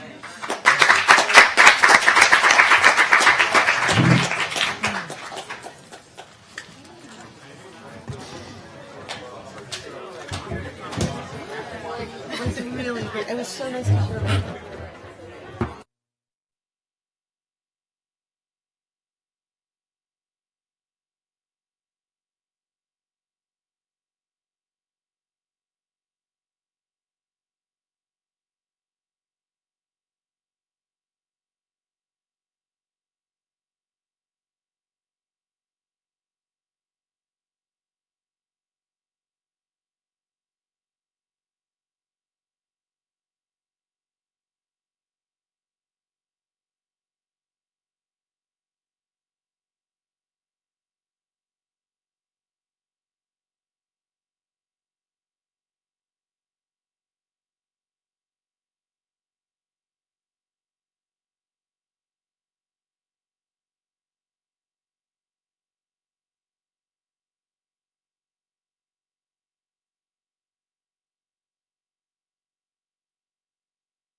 make our way back to our seats for the final panel. I think that you're friends with my advisor, Maurice Wallace. Yeah, he came out to Stanford recently. Oh, cool. I know that was connection. Cool. He's your advisor, right? All right. Graduate school. Well, before I begin properly, I understand that there was an announcement to be made from Professor Hale concerning reception/dinner afterwards. So please let me allow her to make that before we begin.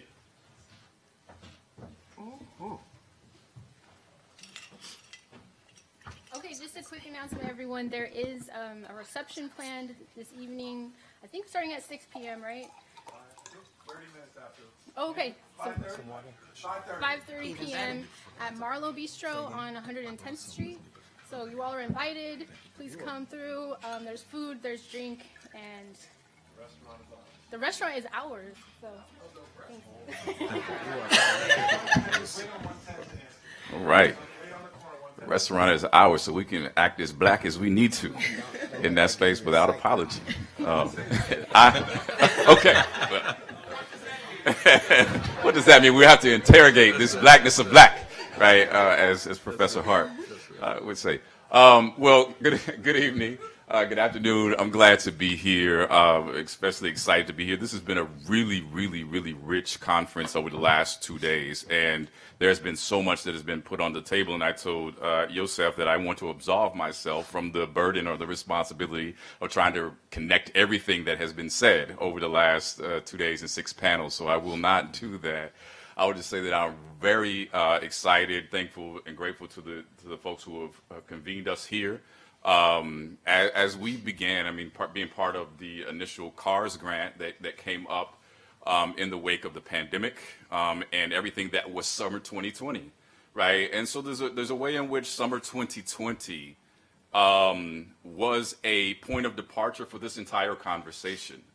That CARS grant that then led to the working group that now culminates in this conference, which is to say that everything that was happening beyond the academy in the summer of 2020 really called us together to have this kind of conversation, if I can use that kind of interpretive license. And so I want to say that this final panel on religion and the public lives of Black studies is extremely important to me, and I'm very excited to be here with this esteemed group of panelists.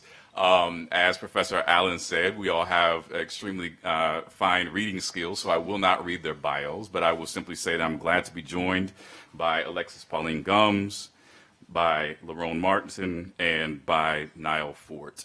Again, I am Michael Brandon McCormack, and I am an associate professor and now department chair of the Department of Pan-African Studies at the University of Louisville, where I hold a joint appointment in comparative humanities, which is where the religious studies program in that department is. And I also direct the Ann Braden Institute for Social Justice Research, which is not to tout titles, but just to say that there is a multi-positionality that I hold and occupy within the academy that often pulls in different directions, in which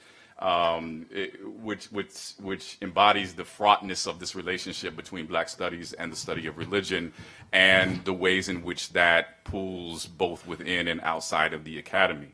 And so I really want to have this conversation with us today, and I was smiling with Josef earlier because we're in the backdrop of this fine banner here for the AAADS department that says envision, engage, and transform, envisioning the academy as a site of critical engagement for social transformation. And what does that mean, right, for us as scholars of Black studies, and how does that complicate how we think about what we do as scholars of religion, when in fact that move towards social transformation can be complicated by the ways in which religious studies has understood itself as a discipline that is not necessarily engaged in public discourses or debate or efforts of social transformation. And I can't hear that articulation without hearing, here we are at Columbia, the words of Manning Marable, right, an architect of Black studies who in his essay, Black Studies in the Racial Mountain, described Black studies as a project that was simultaneously descriptive, corrective, and prescriptive, which is to say that it always aimed to make some type of intervention in Black life and Black suffering, right? But what does that mean, again, when we are often reticent to make the prescriptive move because of concerns about normativity, which often get collapsed into concerns of theology for those of us who do religious studies. And so it's a set of problems, I think. But I think it's helpful to think with Manning Marable and his understanding of Black studies as something that's always already descriptive, corrective, and prescriptive, and that he himself, as an historian, would want to articulate Blackwater as this tradition of activist faith, right? That was always oriented towards that kind of work.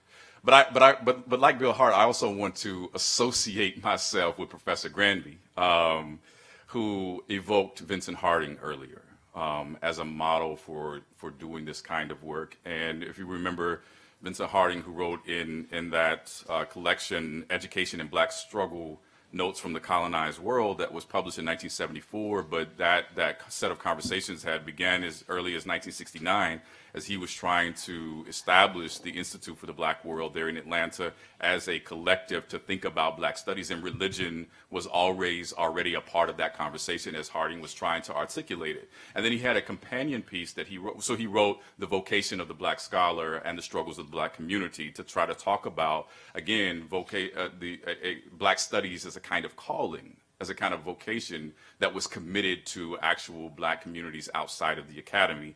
And then he wrote this companion piece called I Hear Them Calling. And if you wouldn't mind, I just want to read a bit from Harding's piece, I Hear Them Calling, as a way to set up the conversation that we will have today on this panel. It's entitled, I Hear Them Calling, and he says, I hear all the varied sounds of my homeland, all its human sounds, all its animals, its spirit-filled rivers and lakes, its waterfalls, its mountains, its grass and trees playing with the wind. I hear them all. I hear them screaming of my homeland, all the mournful pacing down to the slave barracoons, all the piercing, dying shouts, all the parting, wailing sounds. I hear children, crying children. I hear men. I hear women calling, now desiring only to be remembered and vindicated. I hear them between the decks of ships called Jesus and St. John and Liberty and Justice. I hear their whispers and their bursting yells as they come on decks prepared to die and, if necessary, to kill for their freedom. I hear them calling, falling on the decks, thrown, often leaping to their ending, but not ending, in the waters. I hear them singing as they go under the waves, free. If you advance, he says, I hear my people marching, refusing to stop, refusing to be quiet, refusing to be satisfied, refusing to die. I hear Malcolm. I hear Stokely. I hear Rap and Feather. I hear Ruby and Jim. I hear Jonathan. I hear Angela. I hear Attica. I hear dying Panthers and preachers. I hear living men and women. I hear them. I hear callings are a strange thing. I know what it means. I am a witness, in spite of myself, beyond myself, and their voices must be heard. I am a witness, teacher, preacher, ranter, raver, dissident, resistant, radical, revolutionary, silent carrier, witness to their truth and power, pressed forward by the force of their being, by the integrity of their struggle, by the silent roaring of their voices, no turning back. I know what it means. I am historian, now recognizing all the long ago callings, summoned to tell their story, for them, for myself, for our children. They shall not be forgotten. It means I am now of them, deep, calling unto deep.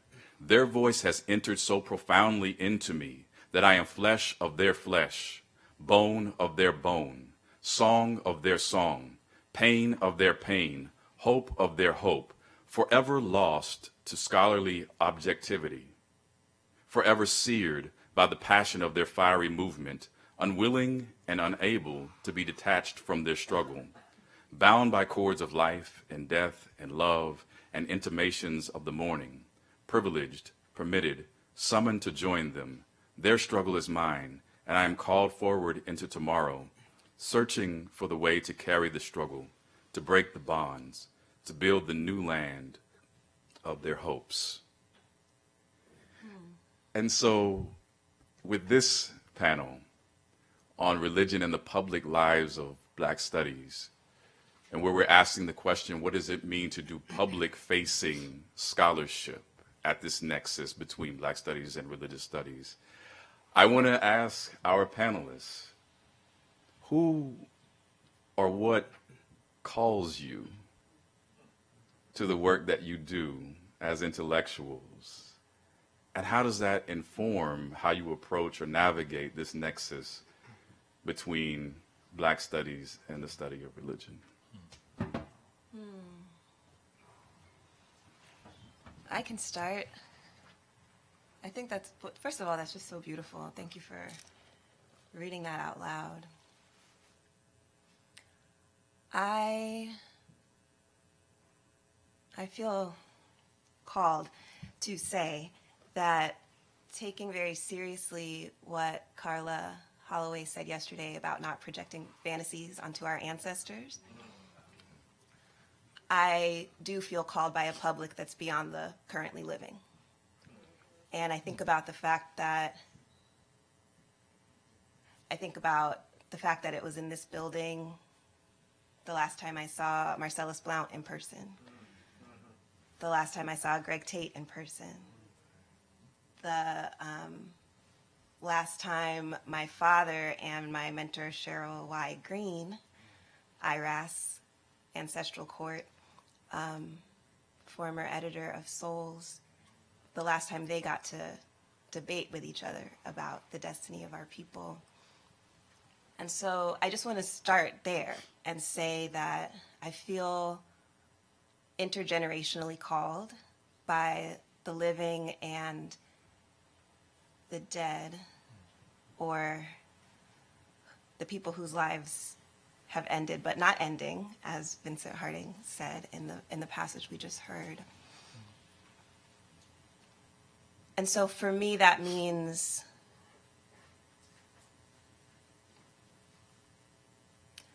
that my gratitude is leading me. I'm also grateful to the organizers. I'm also grateful to my graduate school advisor, Maurice Wallace, who blew your minds yesterday and is here right now. I'm grateful to the IRAAS family because I'm one of Sharon Harris's babies. And grateful to Farrah Griffin for her leadership. This is a place that is, it constitutes me. And I had no idea why I was called to come to this conference. I thought it was a secret surprise party for Carla Holloway. Happy birthday, Carla. I know you all sang yesterday. Then I thought it was because of you. I didn't know. And I still don't know because I don't actually know anything about the study of religion. But seeing who's here, I mean, Ashley Coleman Taylor, somebody who I feel like I've come of age with in Black feminist queer community in Atlanta, and Yusuf Carter, who I know 3 generations of your family. I think that there is a multi-generational community accountability that is calling me. And I am a queer Black feminist love evangelist, which is a calling. It means that I don't think Black feminism is a calling. If so, I'm glad that many are called. I don't think few are chosen. I think everyone actually needs to be a Black feminist. It's my spiritual practice because I feel like it is the most practical way to exist with this planet. But I do feel like I have a particular role as a bridge keeper between generations of Black feminist action. And I didn't realize until being at this conference that also means that I have a religious relationship to Black feminism. I have an ancestrally reverent relationship to Black feminism. I really have an almost monastic relationship to Black feminism because I wake up in the dark. Maurice was talking about the dark yesterday. I wake up in the dark, but I'm chanting Black feminist words and I'm working with Black feminist sacred texts as opposed to what the Buddhist monks work with when they wake up at 4 in the morning. And so I'm being transformed by this conversation, but I like the question of who is calling us and what is our calling. I appreciate Vincent Harding. I appreciate Rosemary Freeding Harding. I appreciate Rachel Harding for the way that their whole family modeled what it meant to answer a call, to generate space where people could listen for their calling and accountability to community, and the sound that continues to resonate out of that love. So I don't know if there's anyone who's not calling me, but I think that, and maybe even in here thinking of myself as a student, because I am in fact, a space where I was educated, I think I take my assignment very seriously. And there's no need for it to be a mystery whether I'm actually on that assignment. I think that that's part of what the listening is for. And that's part of what a tradition of sound and resonance that's so profound that you feel it with all your senses is part of our training, to be able to be accountable and to understand that we can have a relationship to a transgenerational, in some cases ancient, practice of wondering about the beyond and the invisible and the ineffable that doesn't have to clang when we speak about it intellectually or wonder about it. Like, it could really resonate with the people who we long to be in loving relationship with. I understand that to be my assignment because I understand myself to be in the lineage of Fannie Lou Hamer. And she was a person who, her theology was interesting. She told Alice Walker, "Ain't no such thing as I can hate anybody and see God's face." She also continued to sing the songs her mother taught her, one of which included, "I would not be a white man, because to hell they surely will go." So she's my favorite theologian, but she did her practice with resonance, right? If she could get the people to sing with her in such a way that they would risk everything to go register to vote, or if she couldn't, or if that didn't happen, did that resonance happen in that mass meeting? So anyway, I could say a lot about calling, because I do think of everything I do in terms of this assignment, and I'm really, really honored to be here with you all. I feel called home in a particular way. I really like the way you used assignment, because I feel similarly in that regard. I feel I have an assignment, I think, from my grandparents and my parents, who, out of all of them, the highest educational level they ever achieved was graduating from high school. Several dropped out, but they were all very much so engaged in life and struggle. Right? I grew up in Ohio, where both my parents worked in the automotive industry, so the UAW strikes and UAW dealings were a constant conversation in our house. So on a personal level, I do feel I have an assignment and a debt in some ways to pay to all those who came before me and were brilliant in their own right, but didn't have the opportunities that their work has afforded me. So I do feel indebted to them. And I really appreciated starting off with Vincent Harding, because there's a part of me in my new position that feels indebted and on assignment given by Vincent Harding, and that is directing the King Papers Project now. The King Papers Project was the brainchild of Coretta. Coretta decided, as America was getting ready to finally celebrate the King holiday signed in law by Reagan, Coretta wanted people to actually read King's words and not just read biographies about King or read people reflecting on King's words. She thought it was important that a broader public actually read King. And in searching for who to do that work, she called around, and it was Vincent Harding who was very influential in convincing her that Claiborne Carson, my predecessor, and Stanford University would be the place to go. So I feel a sense of assignment from Coretta and from Vincent Harding about the King Papers project, that this is a project that's supposed to be for the broader public, for teachers, for educators, freedom schools, across the board, that this is a project that a broader public should know about. So I would say that those are the places that I really feel a sense of calling, both on a personal level and a professional level. How y'all doing? I am so nervous right now. It's not even funny. You got this. Y'all are deep. No, for real. Y'all are deep. Wow. So I'll first say that it's so funny. We're talking about Vincent Harding because I have his book in my... Yeah. This is my baby. Vincent Harding actually did save my life, but that's a story I'm not ready to share. Maybe another time. You know, my father was born in 1931 in Newark, New Jersey.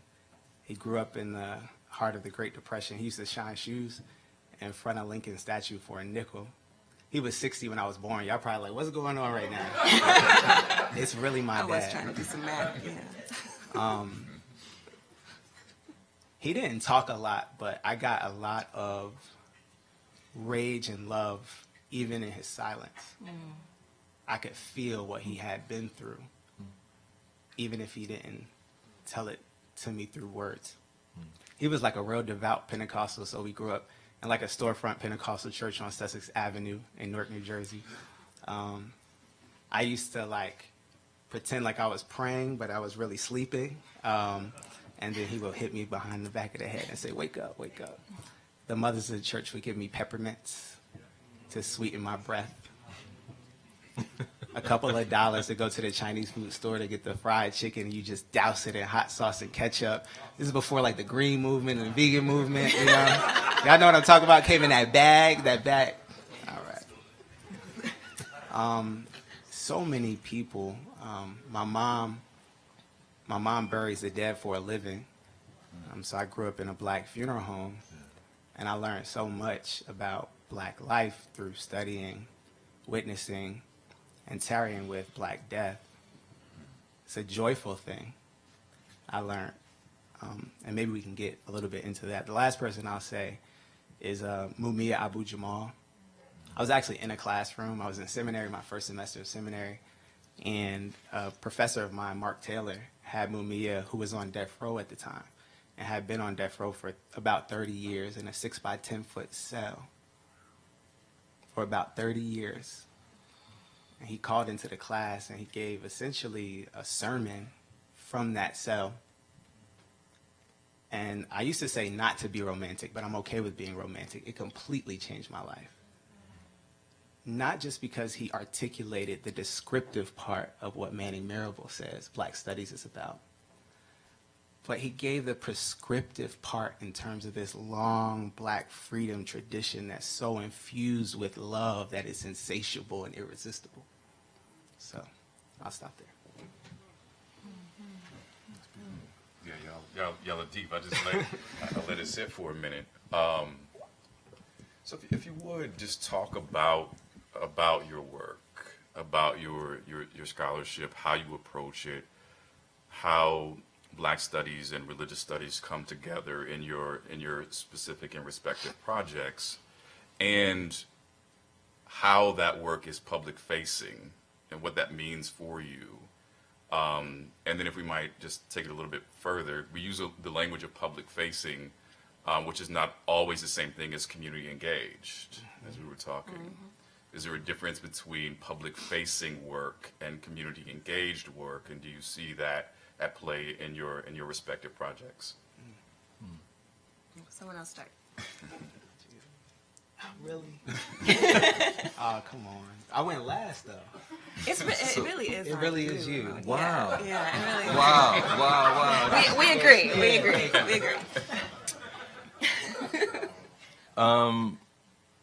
One area that I'll speak about, I think, in terms of education, and as many of you are familiar, that all that's happening across the country as it relates to curriculum. And one thing that I'm influenced by about both public-facing and community-engaging work is teaching a class right now through the King Institute for high school students across the country. They're all from Title I high schools, which means that 40% of the students in the high school are on free or reduced lunch. And they take a course online about the civil rights movement with me, and if they pass the course, they get Stanford credit for it. That to me is such a part of the Black Studies tradition in terms of engaging communities, especially now as it relates to curriculum. But it's also a part of the trying to intervene with high school students as it relates to preparing them for what's next. Whether that's college or that's work, whatever it may be, but giving them some tools of which to how to understand their existence in their community. And I think learning about the civil rights movement is not a cure-all, but it certainly can provide them with tools on how to reflect on their own experience. And that's what we try to do in the class. I think that's one way that I see both public-facing work, but also engaging with community with high school students. And I'll just say before I stop that I think, and finally engage in what you all did to me and make one of you go. I think it's so important to engage in this work because throughout the conference I've been listening to on my journey here, several conversations are brought up about how we understand Black protest, civil rights movement, and it's so important to pass this on to the next generation of young adults and to use our expertise to do that, because if not, they'll be left to lots of other sources that will tell them about Black protest in a way that maybe won't be as helpful or maybe won't be as true to our ancestors as possible. So I think focusing on the young adults in the next generation is so important in thinking about Black studies because they will be the ones that come after us, right? So I think it's really important for that area of public engagement. I really appreciate what you said there, and because I know that you were debating on who was going to go next and who wouldn't, so just That's give right. you a little bit of space, Thank you. right, Thank to, you. to formulate what you're going to say, because you're not off the hook, right? but Lerone, I really appreciate you saying that in terms of the engagement with young people and with public school students for a couple of reasons. One, because we talked a lot about Black studies as a kind of disciplinary formation in sets of methodological and theoretical concerns and even institutional configurations and departmentalization.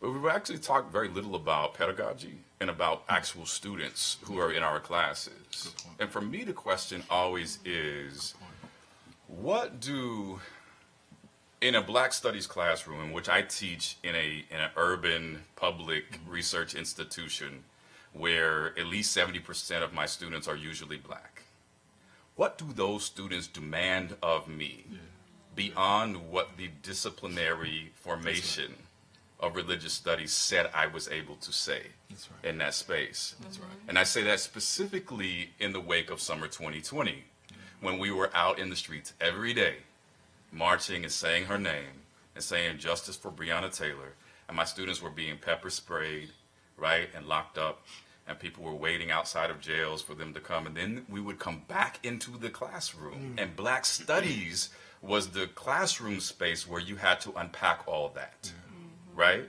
And then you're in a class in African American religion that is supposed to bracket certain kinds of conversations, right? But students demand, I think, students would make demands upon me as professor to say more than I would have been prepared to say if I was being loyal to my disciplinary training, right? And so I'm wondering what Black students demand of us in the space, one. But then I'm also thinking about, and because public faith, because, and especially in a public university, private might be different, but the university space is a public, right? And our universities, many of them extend out into communities in problematic ways that gentrify them, right? I mean, so the distinction between the public is blurred and bound, is porous, but also that piece about engaging public K through 12 students, I think, as part of the Black Studies Project. And this is what I think Jarvis Gibbons makes so beautifully clear in his work on fugitive pedagogy and Carter G. Woodson, right, in The Art of Black Teaching, where he talks about, like, we trace the genealogy of Black studies back to the 60s, right, with what happened to San Francisco State and the like. But he's really talking about what Carter G. Woodson was doing with networks of Black teachers to make this part of a Black public school project, right, to have Black studies as a public school conversation, which is very relevant in the political environment that we're talking about now. Absolutely. But what Jarvis Gibbons, in the prescriptive move, he's a historian, so he stops short of a lot of prescriptive moves, but he does say that Black studies scholars have to be much more intentional about engaging K through 12 teachers and students. And sometimes I think we have not leaned into that. So I just say that to say I really appreciate that as a form of community engagement and as a real calling to Black studies to really broker that relationship. All right, y'all done had time. All right, so. Wow. That's great. Let's see. Well, just a direct response real quick is that to not let the university decide who our students are and who are not our students, and then to also not let the title of doctorate or juris, what is that one, the JD, Juris Doctor, whatever titles we have to become our internal identity, such that it would prevent us from being students as well. And being honest with our students that we're students as well. Yeah. And so I think making that plain from the beginning of, if we're teaching a course, for example, but in any of our intellectual practice, just being clear that, you know, I'm a student as well. I'm a student of the Black radical tradition. I'm a student of Vincent Hart. I'm a student of my mama, seriously. And that's not rhetorical flourish, like seriously.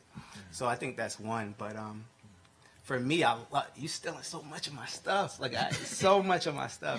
I was thinking about K through 12 a lot. Before I knew that I was doing Black studies, I was doing Black studies in Newark, New Jersey through a program called Books and Breakfast. So when I went to Ferguson right after graduating from seminary in 2014, Hands Up United and several other activist groups were trying to figure out, okay, we're burning things down, but what are we going to build up? And one of the things that they did was a community-based program called Books and Breakfast, which was in the tradition of the Black Panther Party's Free Breakfast for Children program. And so when I got back from Ferguson, I hit up some of my friends and I said, look, we got to meet the needs of people in our community. We actually didn't have someone get killed by a cop, but we got a lot of kids who don't have books in their library that speak to their experiences and to our tradition. And so that was actually the most refreshing and joyous and meaningful work that I've probably done. And I experience as so important for our tradition precisely for the reasons that you're saying of, is K through 12 also a site of Black studies? And if so, how do we engage with that site? I'm gonna keep it real. I was thinking so much of like, we did that program at Source of Knowledge Bookstore, which I love. It holds down Newark as a community. And at the same time, the pedagogy, not only of Source of Knowledge, but of so many Black-owned bookstores and independent bookstores, Black-owned bookstores in particular, are not the kind of pedagogy that I think, at least writ large, is the most liberatory. You know, Dr. Umar Johnson is on tour at these places. And I think in certain ways, he's the sort of popularization of a certain kind of really narrow, transphobic class, all the bad things, form of Black studies, and we should understand that and contest it. And so there's other examples, but I love this idea of K through 12 and how do we do popular pedagogy outside of the university, using the resources of the university, and within the university. I want to say so much more, but I'm going to stop. I just love that you invoke Books and Breakfast. I mean, that's a program that also came to Louisville, right? And it was just a beautiful space, right? And that's a really interesting because it's neither in the academy nor is it in K through 12, but it existed in community and it was run by community, right? But it was such a liberatory space for thinking and learning and processing what people were experiencing both in the streets and in their communities and with so many issues together. And I thought it was just a beautiful example of what could be. Unfortunately, it was unsustained as a number of activists were burnt out as they left, as they could not sustain the work, and so it ended up dying out. But while it was in existence for a good probably 2 years or more, I mean, it was just a really good example of, one might even think of it as a kind of undercommon space, right? That was neither in the community or you know, in some formal institution, but it was a space that you know, was a fugitive site of learning that was really, really meaningful, I think, for a lot of folks in community. Yeah, there's so much. I think about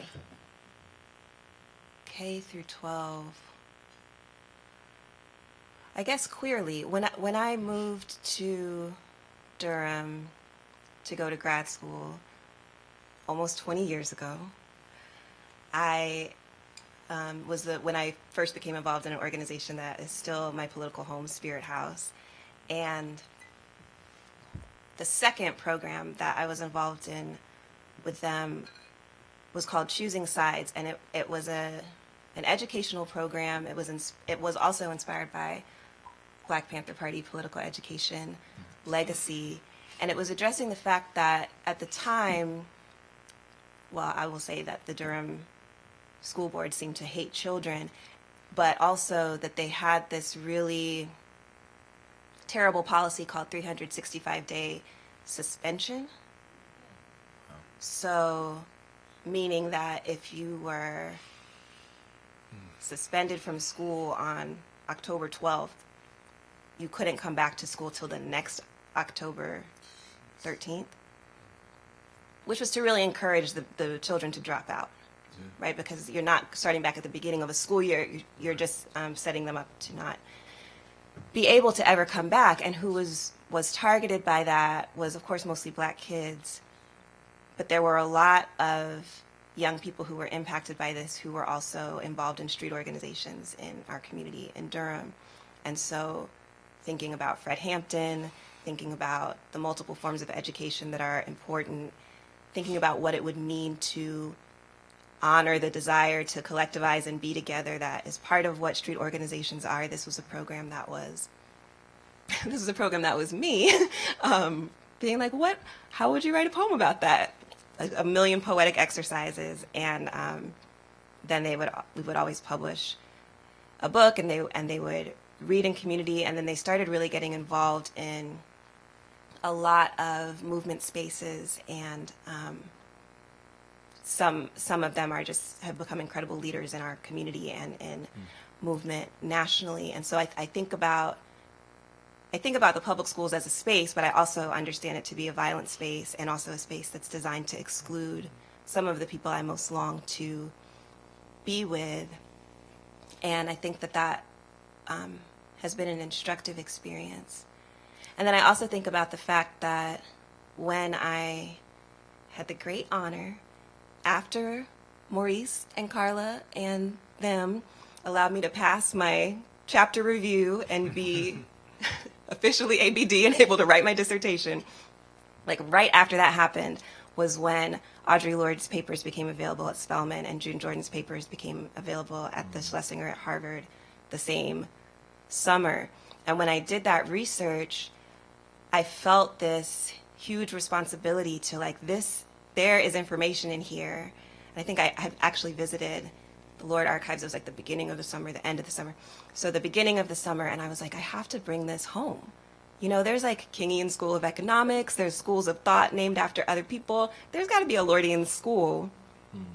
What is the School of Our Lord? And so I founded the School of Our Lord in my living room, and I mention it here because it was really where I first learned about the power of truly intergenerational education and working with, first of all, being called then not just to share archival insights in the way that I might share archival insights in a journal article, right, about Audre Lorde, though I wrote a lot of those. It was to say, if I have 3 generations of the same family in the room, like there's the person who works at the grocery store who I know, but also her mother, and also her kids are here. What is the way we can all live inside of the legacy of Audre Lorde that I feel accountable to share from my archival research? And it does call something different than sitting with a group of people who all themselves decided to read Audre Lorde or who were assigned to read Audre Lorde for a particular purpose, but is the most generative. And when I think about accountability, I mean, you just don't get somebody in a more accountable space than when their elders are there, their children are there, their grandchildren are there. It's a completely different energy of like, what's at stake with us learning this is not like, can I prove I'm smart, or just that so I don't seem dumb. It's a completely different dynamic that says we're transubstantiating this in this moment into something that not will impact generations, but now impacts generations. And I think that, yeah, there are many other ways. Great program at the National Humanities Center that I was so honored to be a part of this summer that's addressing specifically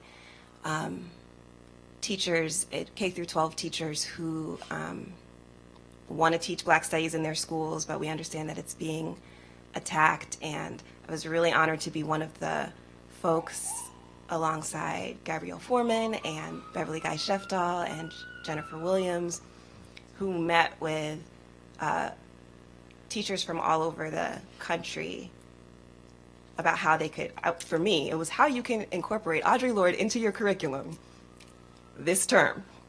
And there's something really exciting about that, about seeing the hunger for that and the commitment and the persistence of these teachers who are taking risks to teach what they care about and think is crucial for their students. And also the understanding that there is, it feels important to say in this room, that there is a nuanced way of engaging these archives that we spend our lives with for every age. But I think especially and most generatively with multiple ages in the same space. So I think we've said a lot about... Can I say something really Sure, quick absolutely. about what you said? Because you said something very important that I think we're talking about, what I want to name, which is, I think, a distinction between public-facing scholarship and something like community scholarship or something like that. I think that's really important for a number of reasons.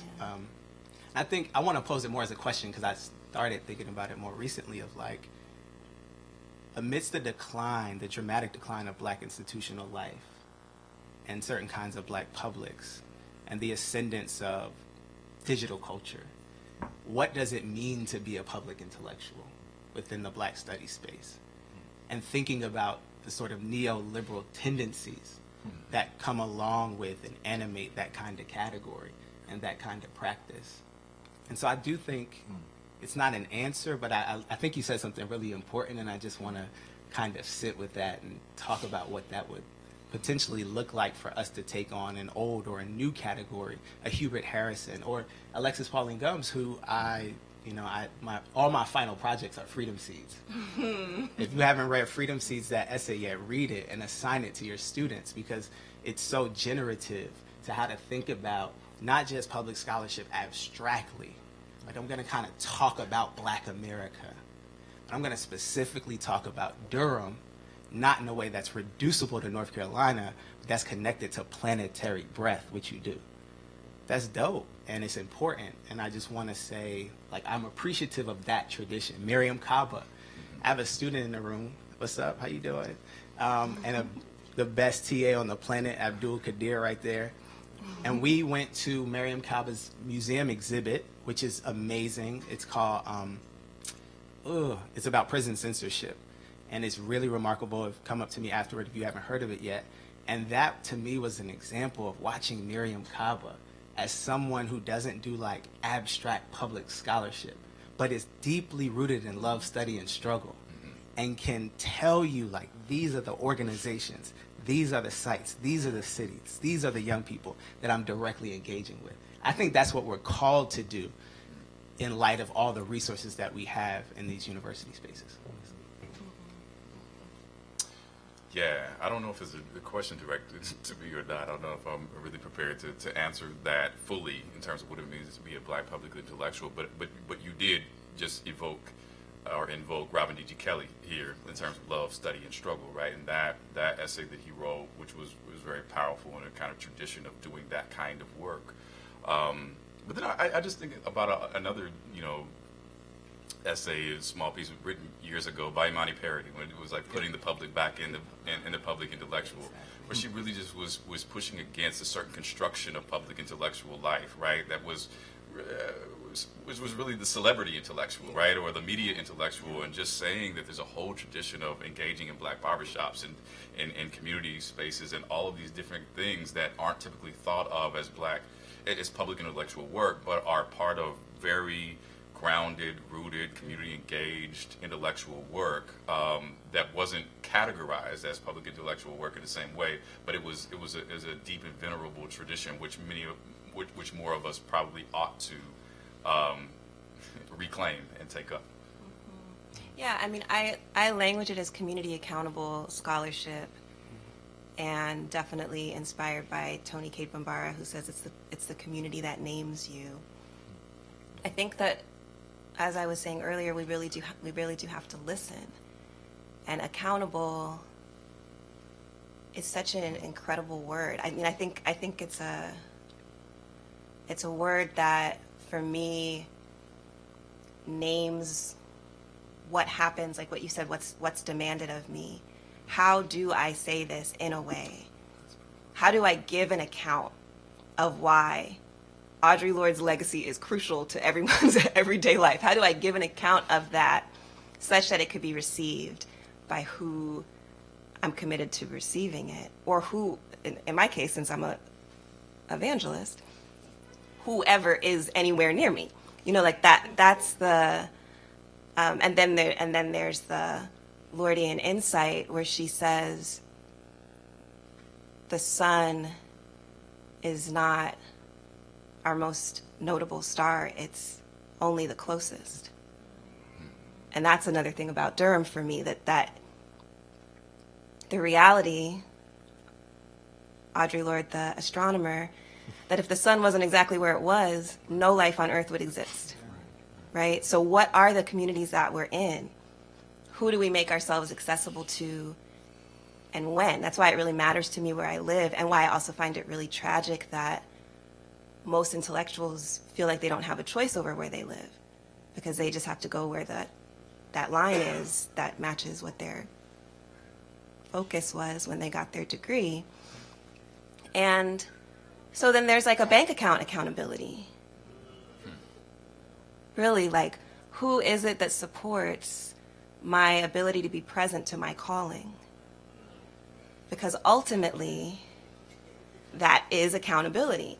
So as a community accountable scholar, that means that it doesn't mean that you can't be a community accountable scholar and ever work for a university, and I'm not trying to even make that into a binary, but I am saying, you know, as a child of West Indian migrants, that if you only have one job, it's hard to maintain your dignity, because if you lose that job, you can't continue to fulfill your accountabilities to the people who you've committed to keep alive, including yourself, right? This is, you understand. So yeah. I think that's important. I think accountability is not just an idea. It really is something that clarifies the assignment. It's something that's helped me make decisions. It helped me decide to stay in Durham. For next year will be my 20th anniversary of living in Durham, North Carolina. And yeah, I want to say that I don't think that's the same thing as public facing. I think that is great. I think accessibility is also a wonderful word, and people having access to the work is good. I think public facing and marketability and the neoliberal construct that you brought up is also tricky. But I think accountability is an under-theorized word, and therefore an under-practiced reality.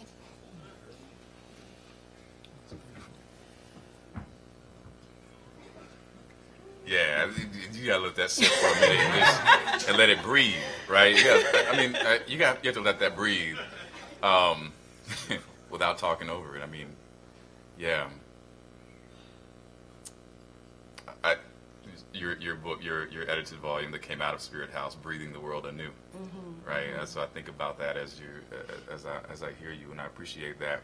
So I'm interested. I mean, you talked about Spirit House a little bit ago. You kind of invoked it, but I'd love to hear more about that work and what you do with Spirit House. Not that it's necessarily a religious community, although it might be understood that way, because and what I'm driving at here is that, as what I was going to say before, and then Nyle told me hold up, was that we've talked a lot about the public lives of Black studies. We really haven't necessarily talked about religion and the public lives of Black studies. There's a way in which we talked about like the public lives of Black studies and our sense of our assignment or our calling to community as religious, perhaps, or a religious calling or a spiritual discipline in the way that we engage in practices of accountability. But like how is religion, right, as an object of study or as a set of beliefs and practices or whatever, connected to this kind of public work that you do, and or, right, with Spirit House, how are you as a scholar connected to a religious community that is part of the practice, right? So I'm really interested, like Nyle, right, if I read your biography, it starts with, I am a minister. You lead with, I am a minister, right? Before scholar, before, anything else, like how does that shape, the kind of public work that you do? So where does the religion come in, right? I don't know if, Lerone, I'm a religious historian, right? Maybe you wouldn't use that language, right? So I don't want to put that on you. But like, how does the religion come into that nexus between religion and the public lives of Black study?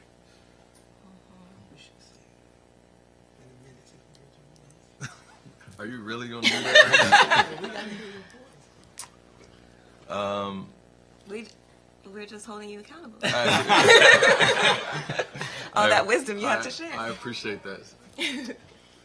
I think I'll be very honest.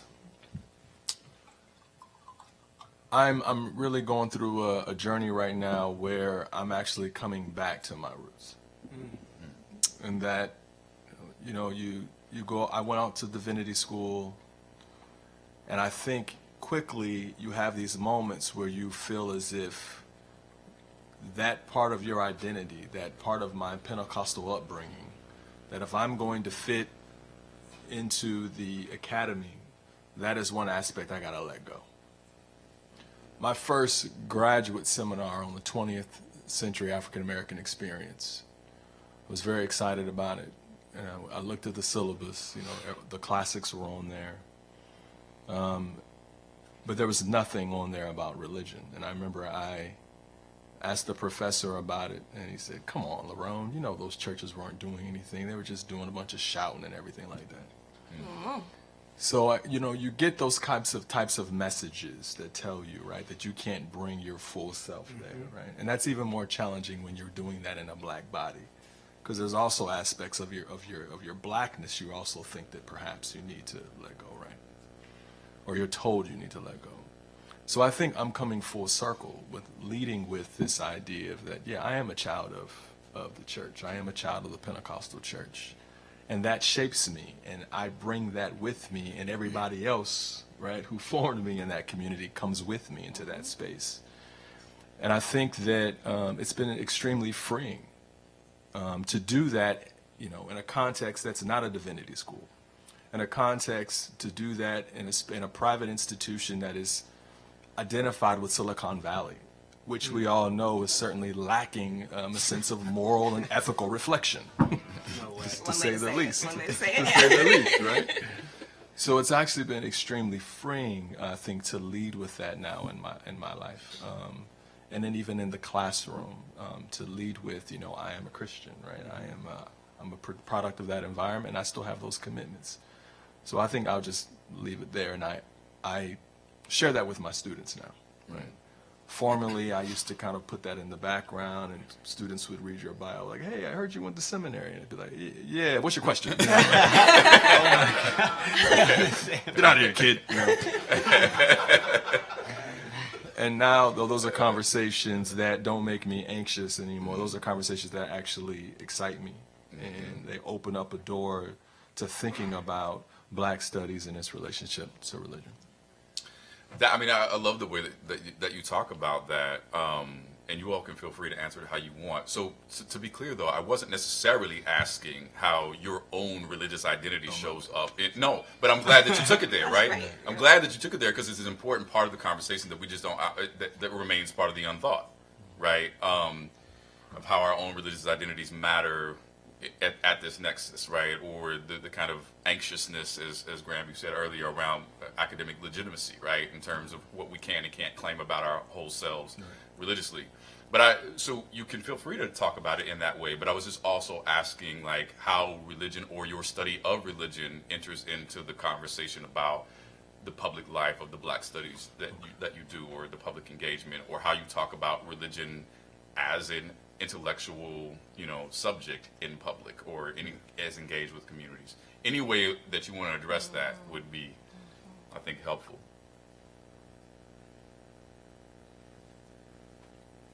Okay, Spirit House. Spirit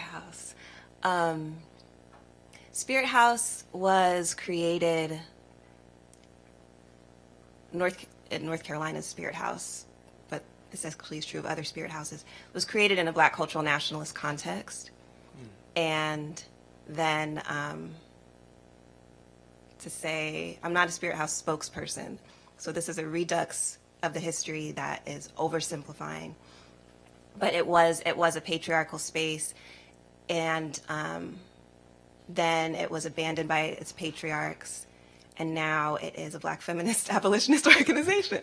And my role in that is mostly as a persistent witness. I mean, when Shamara was talking about the way you get grilled if you're trying to enter Rastafarian community in any way, I had this interview with this brother who was like, but have you read Huey Newton? And have you read this? And I was like, yes, and yes, and yes, and yes. And these are also things I read. There was that kind of energy there at that time.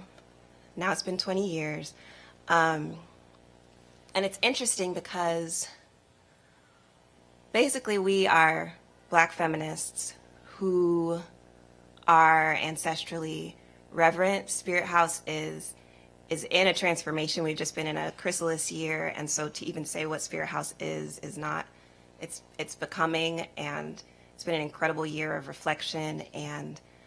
But one of the things is that remains is that Spirit House is Egbe, understands our formation, our queer kinship, our familyship to be Egbe, which we understand through Omi-Oshun Joniel Jones's understanding of what it means to be a group of practitioners with a particular calling who hold each other accountable and intergenerationally pass down the lessons. So if you haven't read Theatrical Jazz, Ashe and the Power of the Present Moment by Omi-Oshun Joniel Jones, that's my homework that I'm giving you, but very directly from her work is why we started to call ourselves Egbe. And that means that we understand that the work that we do is spiritual. Of course, the thing also called Spirit House, but we understand our work to be spiritual, but it's an abolitionist work that we're doing, and it's a response to the school to prison pipeline, and it is a work that understands artistic creation and political transformation to be completely intertwined. So it's a really generative space that I get to be a part of. I'm involved, over these 20 years, I'm involved differently. 20 years ago, it was like, I was the one showing up in the morning and facilitating the workshops at Choosing Sides, or being, at these different events. Now, one of the youth leaders who was one of my participants and students is the co-executive director of Spirit House, and my mentor who brought me into Spirit House, not the person doing the weird interview, but the incredible Nia Wilson, they are co-executive directors. So that's like my dream, right? This is what I'm saying. It's like my student and my teacher are my leaders.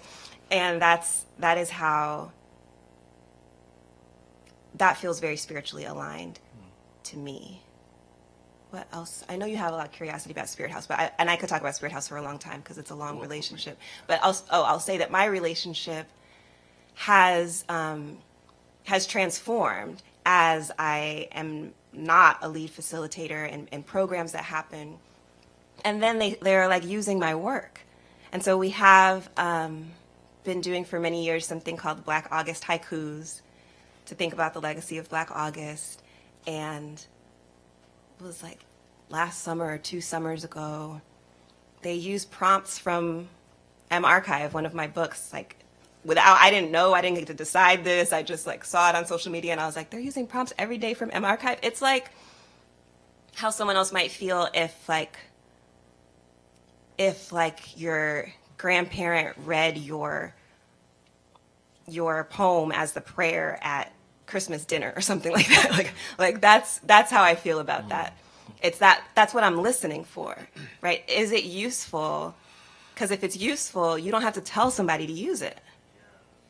You know, like that reflection of being like, okay, it would be different if I had been like, can we please have the prompts be what I think they should be? Or can I impose a Black feminist apocalyptic idea of Black August on this month, this year, which could have also been cool, but to sit back and be like, no, this is just what resonated, which it should, because anything that I'm able to articulate lovingly comes out of these relationships with this community. That's what it means when I say it's my political home. And it is also a spiritual home, but because politics and spirit also are not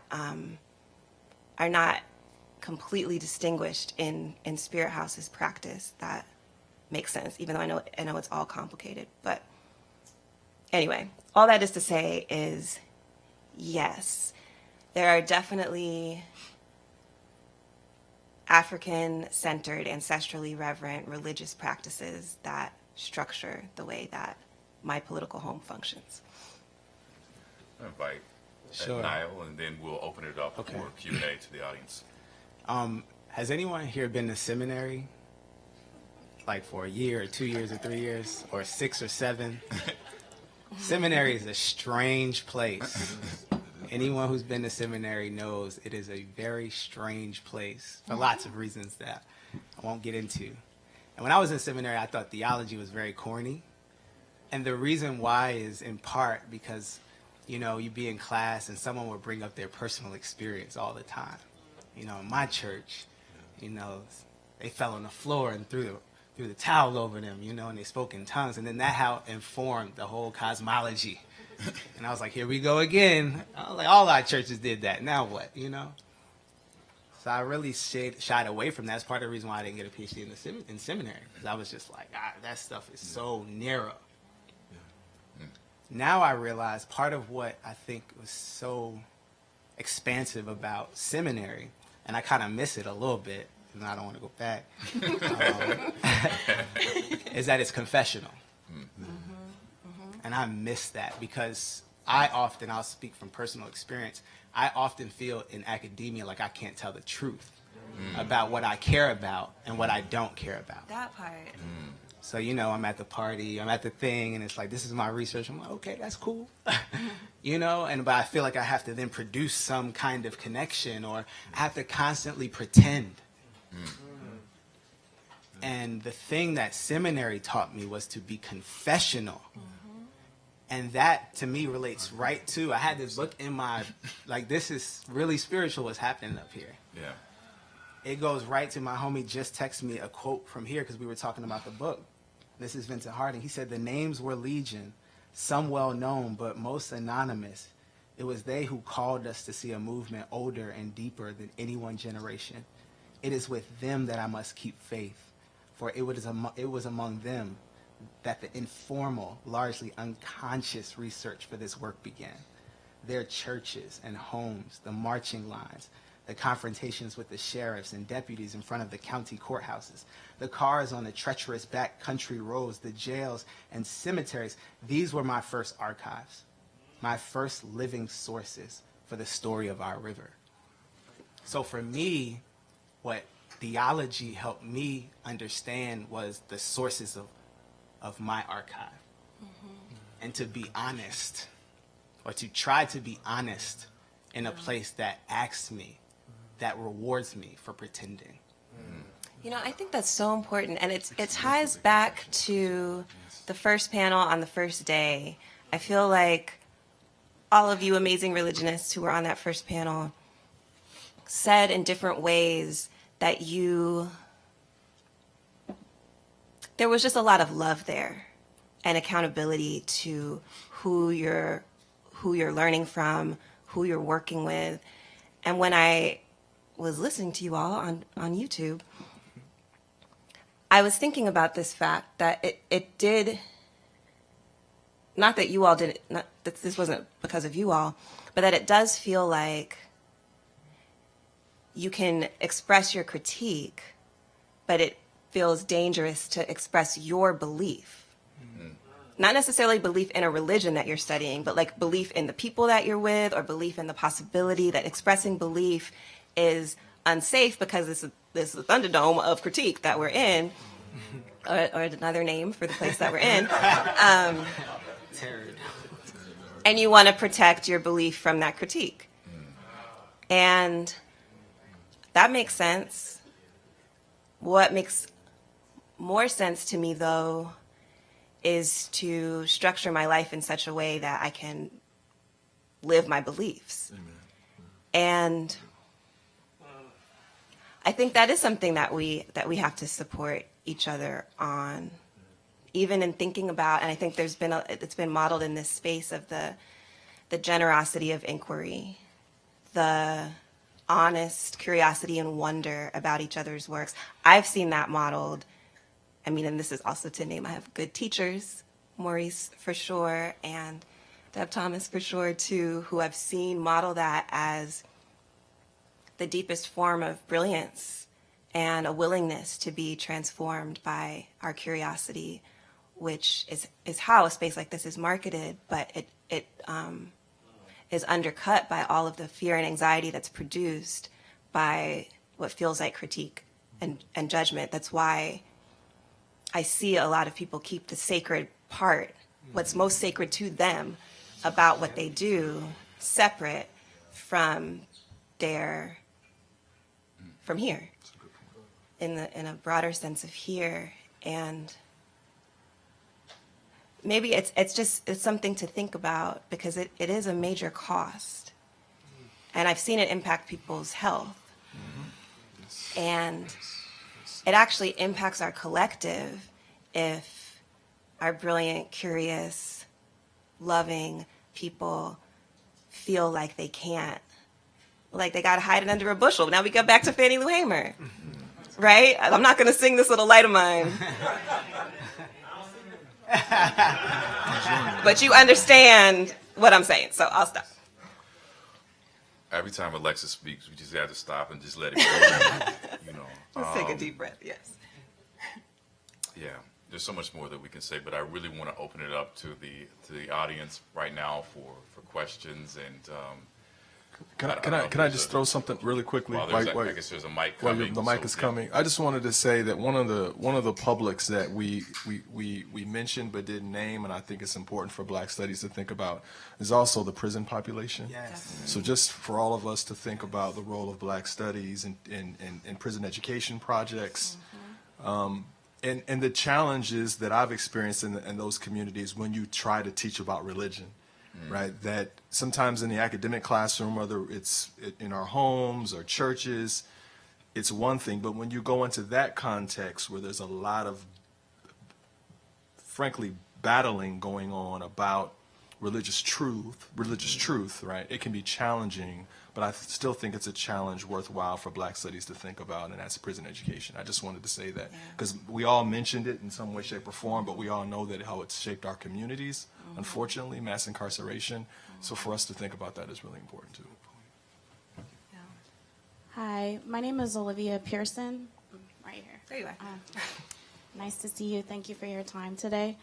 I wanted to start by just reading a small quote from Audre Lorde, where she says that there is, for me, no difference between writing a good poem and moving into the sunlight against the body of a woman I love. And my question has to do with sacred spaces. I'm by no means a practitioner of a formal religion. Some would call me a sinner. But I have been lucky enough to be in sacred spaces, whether that's in my classroom with my professor, Dr. Fort, or being in Black feminist spaces like Spelman College. My question is about sacred spaces and what that looks like for you in practice, and what type of methodologies you bring to the table.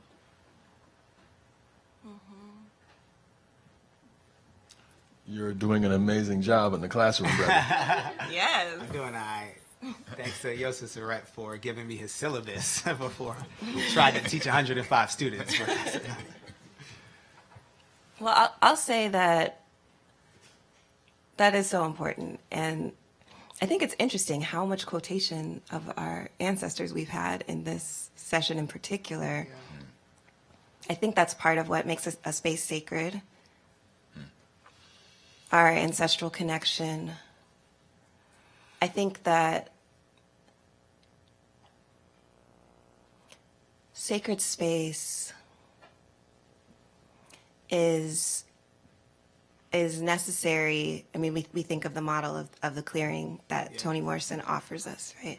It's necessary because, in fact, the planet is sacred. Our relationship with the planet is a sacred relationship that we are not honoring as a species. And so we have to create places, they're pedagogical spaces, like your class. We have to create spaces where we can learn what would we do if we were in a more balanced, or how do we experiment with what a loving, life-giving relationship would be. What if that was something that there was a shared agreement on? And so sometimes I think actually making agreements is important.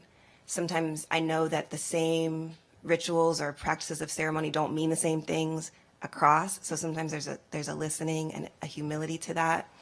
But I think that the intimacy and erotics that you bring up as a foundation of your question are a huge part of that. June Jordan, in her ideas for Poetry for the People and in her implementation of it as a program that still exists, talks about how there's not going to be complete safety because we're still learning each other across difference and we're still coping with what we've survived.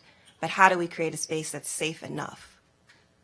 And that, Poetry for the People, A Revolutionary Blueprint is a book that she and her students published about that, where they have some examples of that I've definitely drawn from and learned from creating Black feminist space.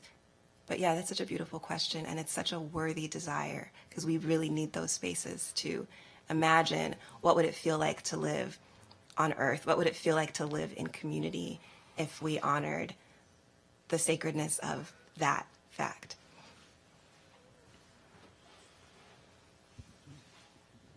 Okay, I didn't know if you all wanted to also think about that question at all. I want to thank you all for your really inspiring words, and I wanted to think a little bit, it's less of a question and maybe something I'll just put out there, and I'd be interested in your responses. It has to do with the truth telling and the confession and the bringing your whole self, that you're sort of talking about in different ways. And I was thinking about, it's not every student I reveal myself to in that way. It's not every student I bring to visually document Tambu Fest. Right. It's not every student I take to a Rastafari compound, or every visitor or every friend. And I think even in the work that we produce, for me, different audiences, like if I'm thinking about, here's the audience for the thing that we're doing. So how does knowing what that audience wants, needs, or feels shape the thing that it is? How does it shape the genre? How does it, if it's textual, how does it shape the language? So I'm wondering if it's I hear what you're saying, Alexis, about, I too have watched people have declining health because they're not living their true mission and assignment, as you put it. But I wonder if it's also kind of a question of audience, and that there are different ways. You've all discussed different ways that you engage different audiences, and I think the scholarship that we produce and the relationality that we try to create is not one size fits all, That's right. And I think what you've shown and what you've discussed should lead us there, right? More than to a kind of lamentation of a universality of honesty, I guess. Yeah. Does that make sense? Yeah, it does. It does make sense.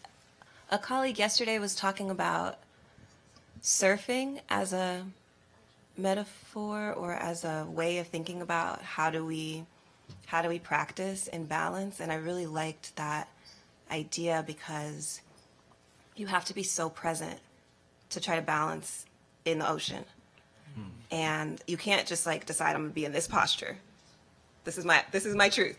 And feel like you're not gonna get knocked over right away, because the context is in motion, not just because we are actively trying to transform, but because like life is not still like that.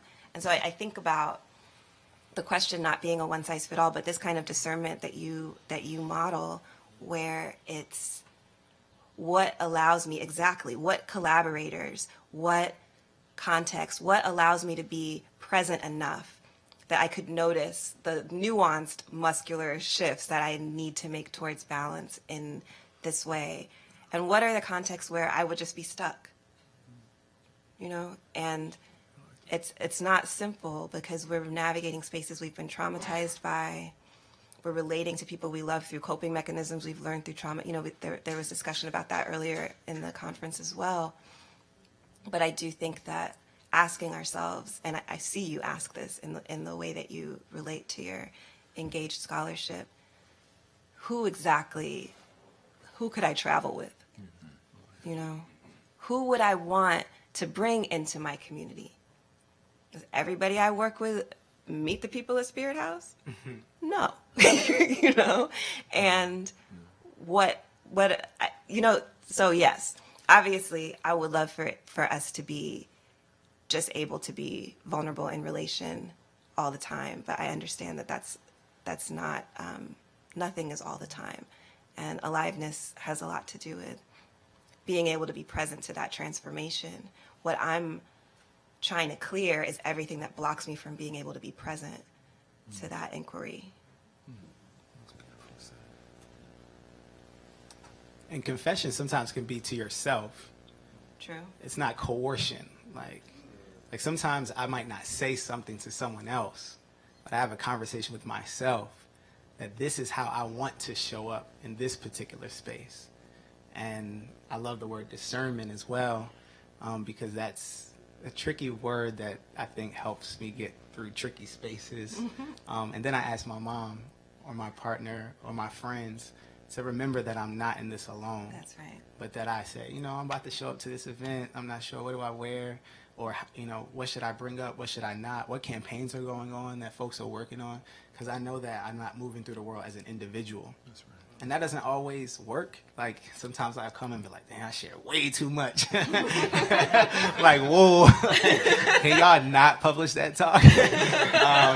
So, it's experience, practice, and humor. Mm-hmm. Okay. I first want to name myself as a Black queer, Afro-pessimist, Pentecostal preacher, fourth generation Kojic, and really the question will make sense, I guess, then. I think that this question of the unthought, or this problem of the unthought, there's an antagonism I want to name, I think, I had to ask it because the Pentecostals are here, and Alexis, you know, I love your work. But I'm thinking about this idea of losing your burning, right? And this thing that we're told to not do by going into the academy. And I think we can name that for some spaces. To legitimate or to go into the academy is to become less legitimate within those spaces. And so, you know, even in joke, in jest, Ahmad and I have been speaking in tongues all the last 2 days, right? But what does that mean, right, to speak in tongues at Columbia? Or what does it mean to actually, when we say we name our ancestors and we bring them into the room and these practices, right, become a part of the practice, right, and not just the study of religion, can we name that perhaps this is an irreconcilable thing? This is my Afro-pessimist coming out, right? Is there a marriage that we need to make? Or is there a way to say that these things might not always meet, or if they do meet, they might not be a neat meeting, and that perhaps refuse the bow that we so are trained to make. And yes, and thank you all so much for your contributions already. All right, okay. I have no desire to reconcile my truth, the love of my tradition, with Columbia University. Zero. Columbia University, as much as I appreciate my position here, let me keep it 100. But I have to tell the truth. Columbia University is the largest private landowner in the city of New York. Columbia University historically has evicted tens of thousands of black and brown people. Columbia University has helped beef up policing in the city of New York, which is making, you know, wreaking havoc in Harlem and in other black and brown communities amongst poor people. So I have no, and we can go on, but I have no desire to reconcile the best of the black freedom struggle with Columbia University. So insofar as that's true, then the question becomes, how do I relate to this place? Right. I don't have a full answer to that, and I don't want to spend too much time, but I do want to make that clear.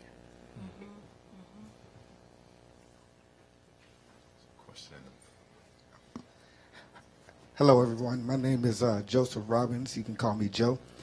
I'm completing a PhD at Duke Divinity School in black preaching and black theology. I want to thank you all. I want to thank Dr. Eric Williams from Duke. Also honor Dr. Ebony Marshall Turman, who was so inspirational in my first seminary years at Duke. But I want to question, what can the broad scope of black studies teach black preachers? And I ask that understanding that every black preacher isn't committed to the interests of black people. I also ask that understanding that a lot of black churches are just black and aesthetic. So as a homiletician, how do I teach preachers? As a pastor, how do I teach the church?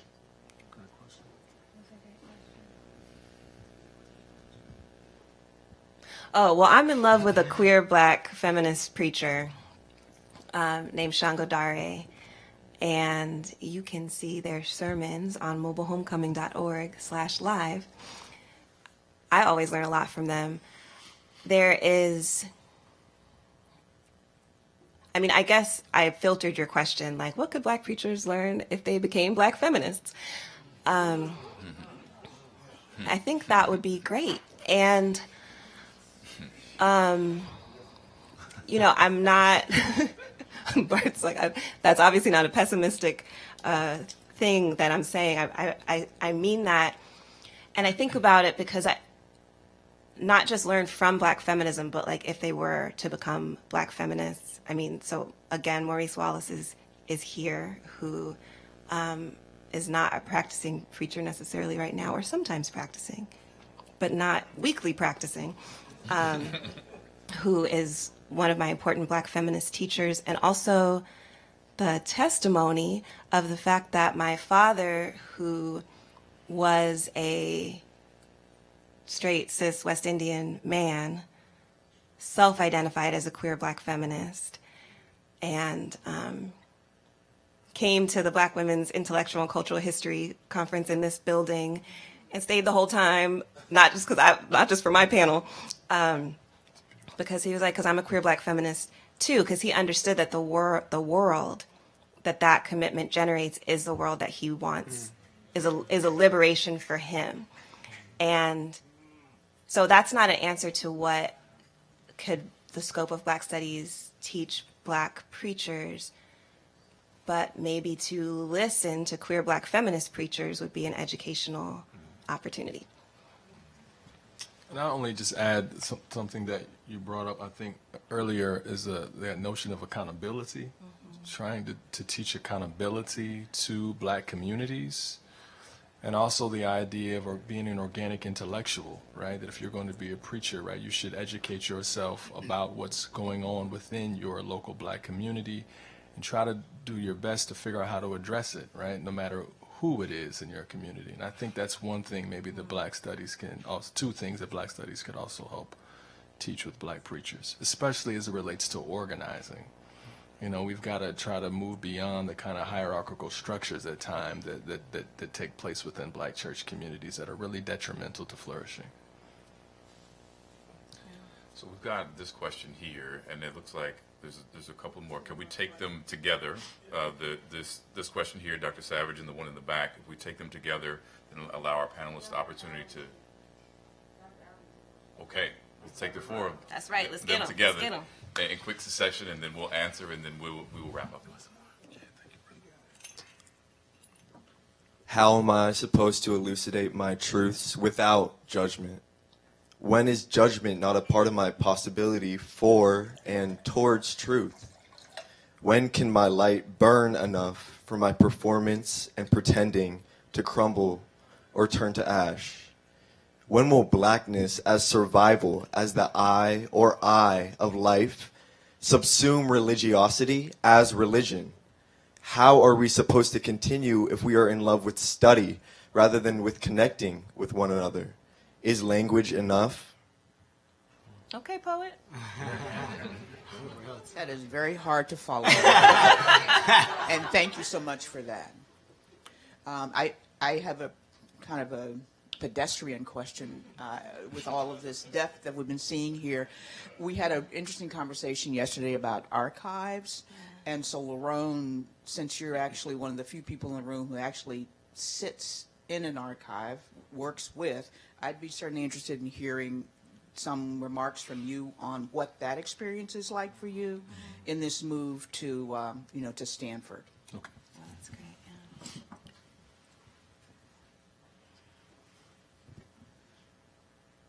Just want to respond to the brother's question from Duke. You, brother, forgot your name, you told me. Joe, I have to get Joe, right? One thing that preachers could learn from Black Studies is the importance of reading, for one thing. The shade. And, but also the importance of history and reading broadly. That's Right? And well, I'm being real. That's you know. But I want to say this: I'm teaching a course this semester. I'm very proud of it. The first time that I've been done in our religion department on the political reading of Christian scriptures, and we're using a queer commentary, Bible commentary, and talk about opening up the text. I mean, look, man, like the word "oikos," crowd, right? Man, that shows up in the Gospel of Mark a lot. We just did this, just looked at it this week. I'm like, whoa, it opened up understanding of the text so much more broadly. So that's something that you could share with preachers. Now, of course, that's a hard road to hoe with preachers, But I mean, I'm just telling you, man, it's real. Black Studies can help them understand the breadth of what they need to know, and historically situate themselves in the struggle, and to realize that they have a responsibility to not just get up and preach and fall out and all that, but to be engaged in struggle as a basic component of their calling. That's right.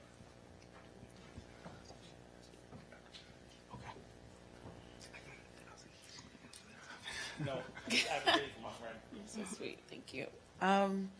Wow, so many things. But I'm wondering if we could speak to the process or your experience of kind of weaving your multiple spaces of belonging in and outside of the academy into your kind of praxis, right? I'm thinking of what you said now, my brother, and how you kind of use the confessional to transgress the conventional. And in my own experience as someone, background and kind of interest is really just in Black children and Black and brown kids and seeing them win and thrive, and have been blessed and called, but also kind of challenged, right, to approach that work from multiple spaces, one of which being the nonprofit space in Newark, the others being elected office as a school board member, currently on the ballot for a county spot in Essex County, but then also here, right, in this space, in theology and religion and Black studies, and seeing how they all kind of come together. And all of you all of the panelists, everyone in this room, I think you give me and everyone else with questions and curiosities permission, right, to kind of name and own that multiple spaces of belonging. So I'm wondering if you could give some specific advice to myself, or even, like, as I said, next to you, right, like someone who's an artist and a creative, but also curious about this thing called religion, theology, etc. What advice would you give to those who are straddling multiple spaces of belonging within and outside of the academy?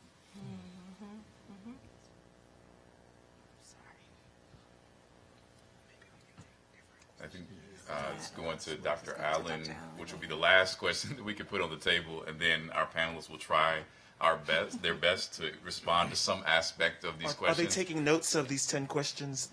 And or maybe take it into the to the reception to respond more fully. I'll be very brief, because the sister's question just sort of helped me go back to the beginning with Nyle about the truth speaking, and my understanding of a Black intellectual tradition through Manning Marable, of course, right?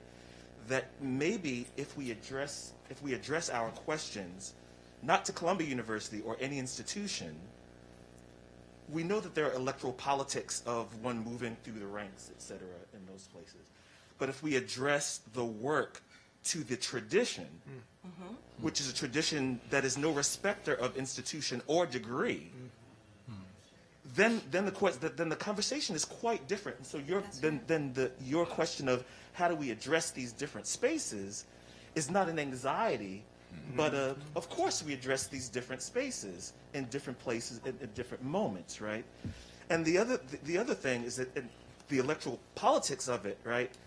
To tie for myself, this is also, very personal, right? Because I'm thinking from Manning, right, who has gone on, but whose echo I hear in my office all the time, and Nyle, who is my job to block and protect for him, that the electoral politics of a Black intellectual, the electoral politics of Black intellectual tradition is that we have each other's backs.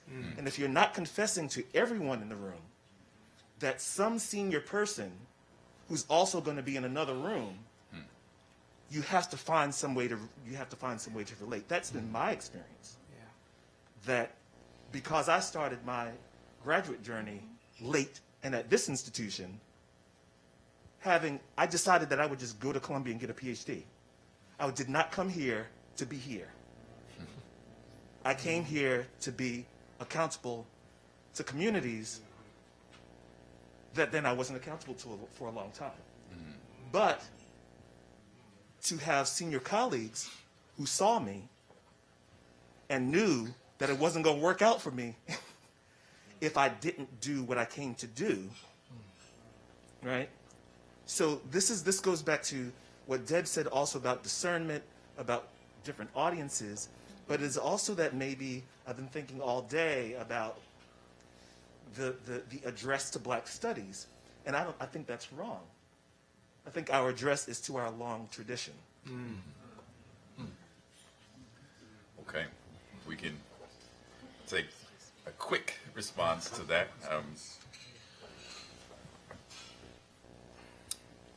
I'll just jump really quickly to the wonderful question about archives, and that is what's been so exhilarating for me is the way that being in that space has helped to challenge certain types of gatekeeping concepts about Black studies and African American religion and the tradition.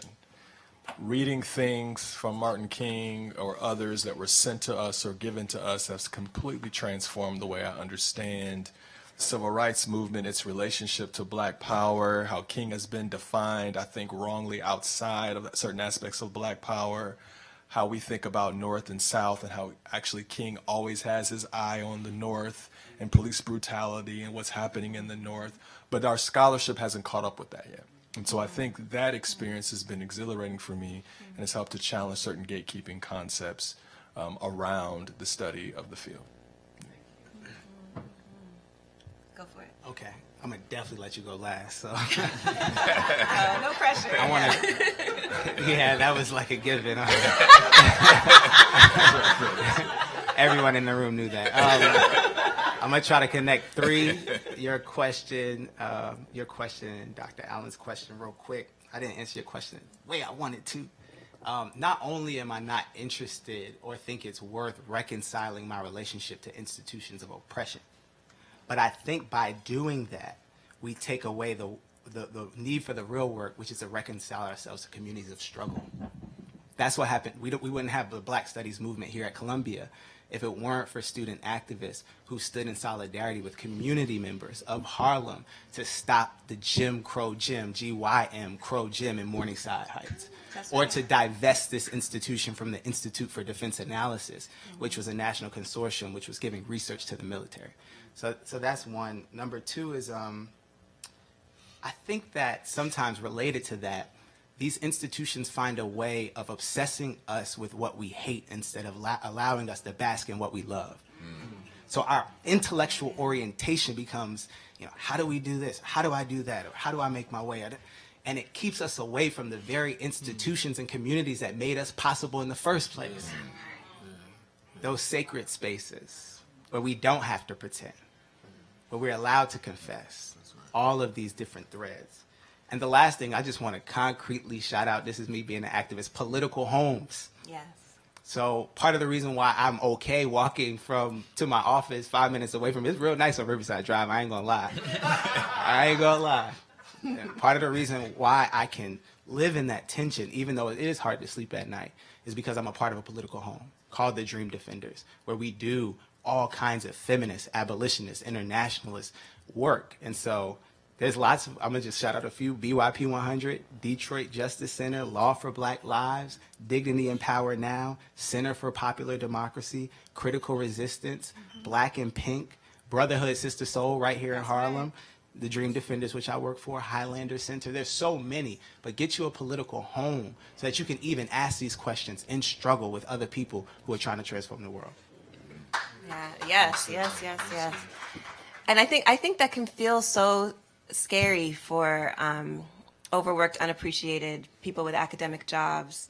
The idea of having another set of accountabilities. But I want to say, and I'm not an overworked, actually, academic person with a job, but you can still trust me that there are ways to have a political home that it's not like, it doesn't have to be the most labor-intensive thing. Right. It is an openness to relation. You don't have to be, you don't have to be there every day. You don't have to be the one making it run for it to be your political home in a particular. And so therefore for you to understand your accountability because you're close enough to be listening and contributing and opening yourself up. So I just want to underline that because I think people can be like, how to add on top of this? And it's not that. I think that it can be the opposite. I think that it can be profoundly renewing and sustaining and transformative. So try it. Yeah. And then just finally to draw comfort from the reality of our tradition. I think that what you said, Brother Dr. Jafari Allen, about speaking to the tradition, I feel that. And that means that we also honor, think about Black intellectuals Are there Black intellectuals that have not been navigating multiple spaces, really? I mean, I don't know. I know that even when I went to grad school, my advisor had a whole other church on the side. Everybody else in my committee, somebody was a poet with a whole, you know what I'm saying? Like, they're just saying. Anna Julia Cooper is getting her PhD, is transforming DC public schools, is running a college for elders in her living room. Okay? So it's not like something that doesn't exist that we have to invent. Yeah. It's certainly not something that starts with me or people of my generation. It's something that is our tradition. And I think that that's important to draw strength from that it's not our problem that we're not confined within one box. It's in fact our liberation practice, that refusal of being confined. That is our tradition in these multiple forms. And I feel really grateful that you're calling that in. Can you all join me in giving this?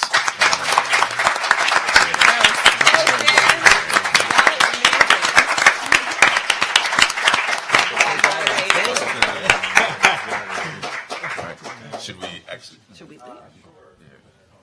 About to give some closing remarks, right?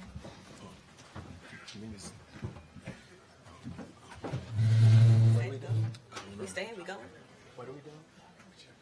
We're going, because he's about to give some closing remarks.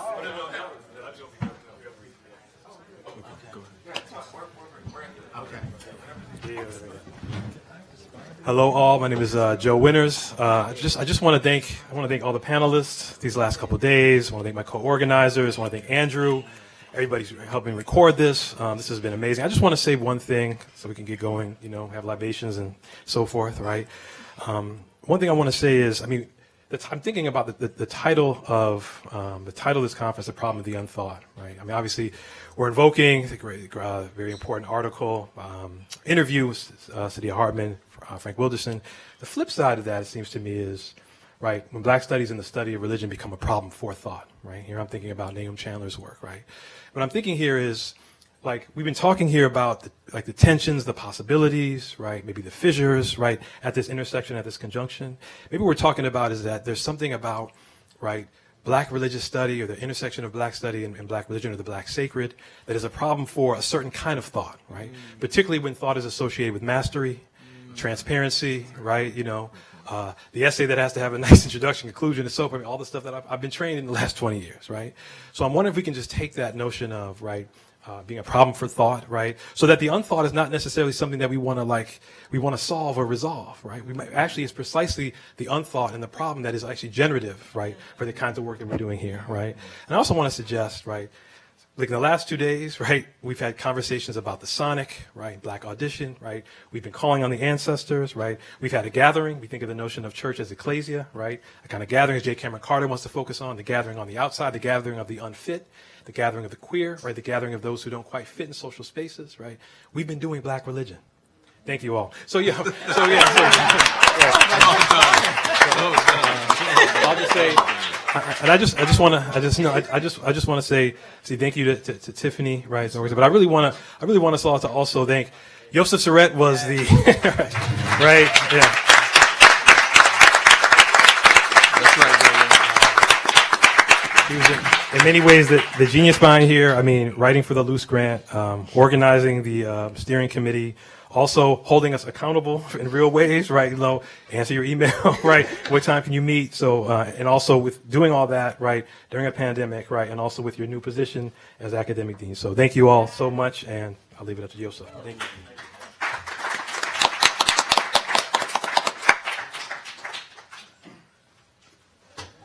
you. All right, I will be very brief. Just say first that both my head and my heart are full. I want to echo Joe and say thank you both to him and Tiffany and to Monique Badesi and Alex Alston, who are also part of the working group who weren't here.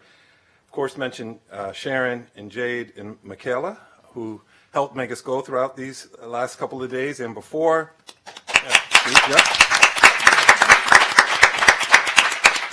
And there he is. He's hiding. Andrew in the crowd, who literally, this would not have happened, as this was an idea that preceded a new position, and the only way it happened was by Andrew showing up and holding me accountable to get things done. So please, let's get Andrew. To all our presenters for saying yes to the invitation. And I want to clarify, this was not an invitation to confess, right? Although everyone did, and so I don't know what to, and we learned from this act of uninvited confession. But thank you for taking up the questions, for revising them, and also refusing them. The invitation to conversation has been so enriching. I want to thank all of our attendees on live stream and in person. And then, of course, my disconnect in my new position, I acknowledge the wrong director of IRAAS, right? As Jafari is here and is the new director of IRAAS. And yes. And Kelly Jones, our proud chair, who has been emailing and watching online. It still is a pleasure and honor to be part of that AAADS and IRAAS community. And then, of course, thank you to all of our co-sponsors, including the Luz Foundation, who Joe mentioned. And with a final invitation to the reception at Bistro Marlowe, which is right on the corner of 110th and Amsterdam. So thank you all. I hope to see, I think the food will start being served, food and drink will start being served at 5:30. And hope that you will join us there. Thank you. Thank you all.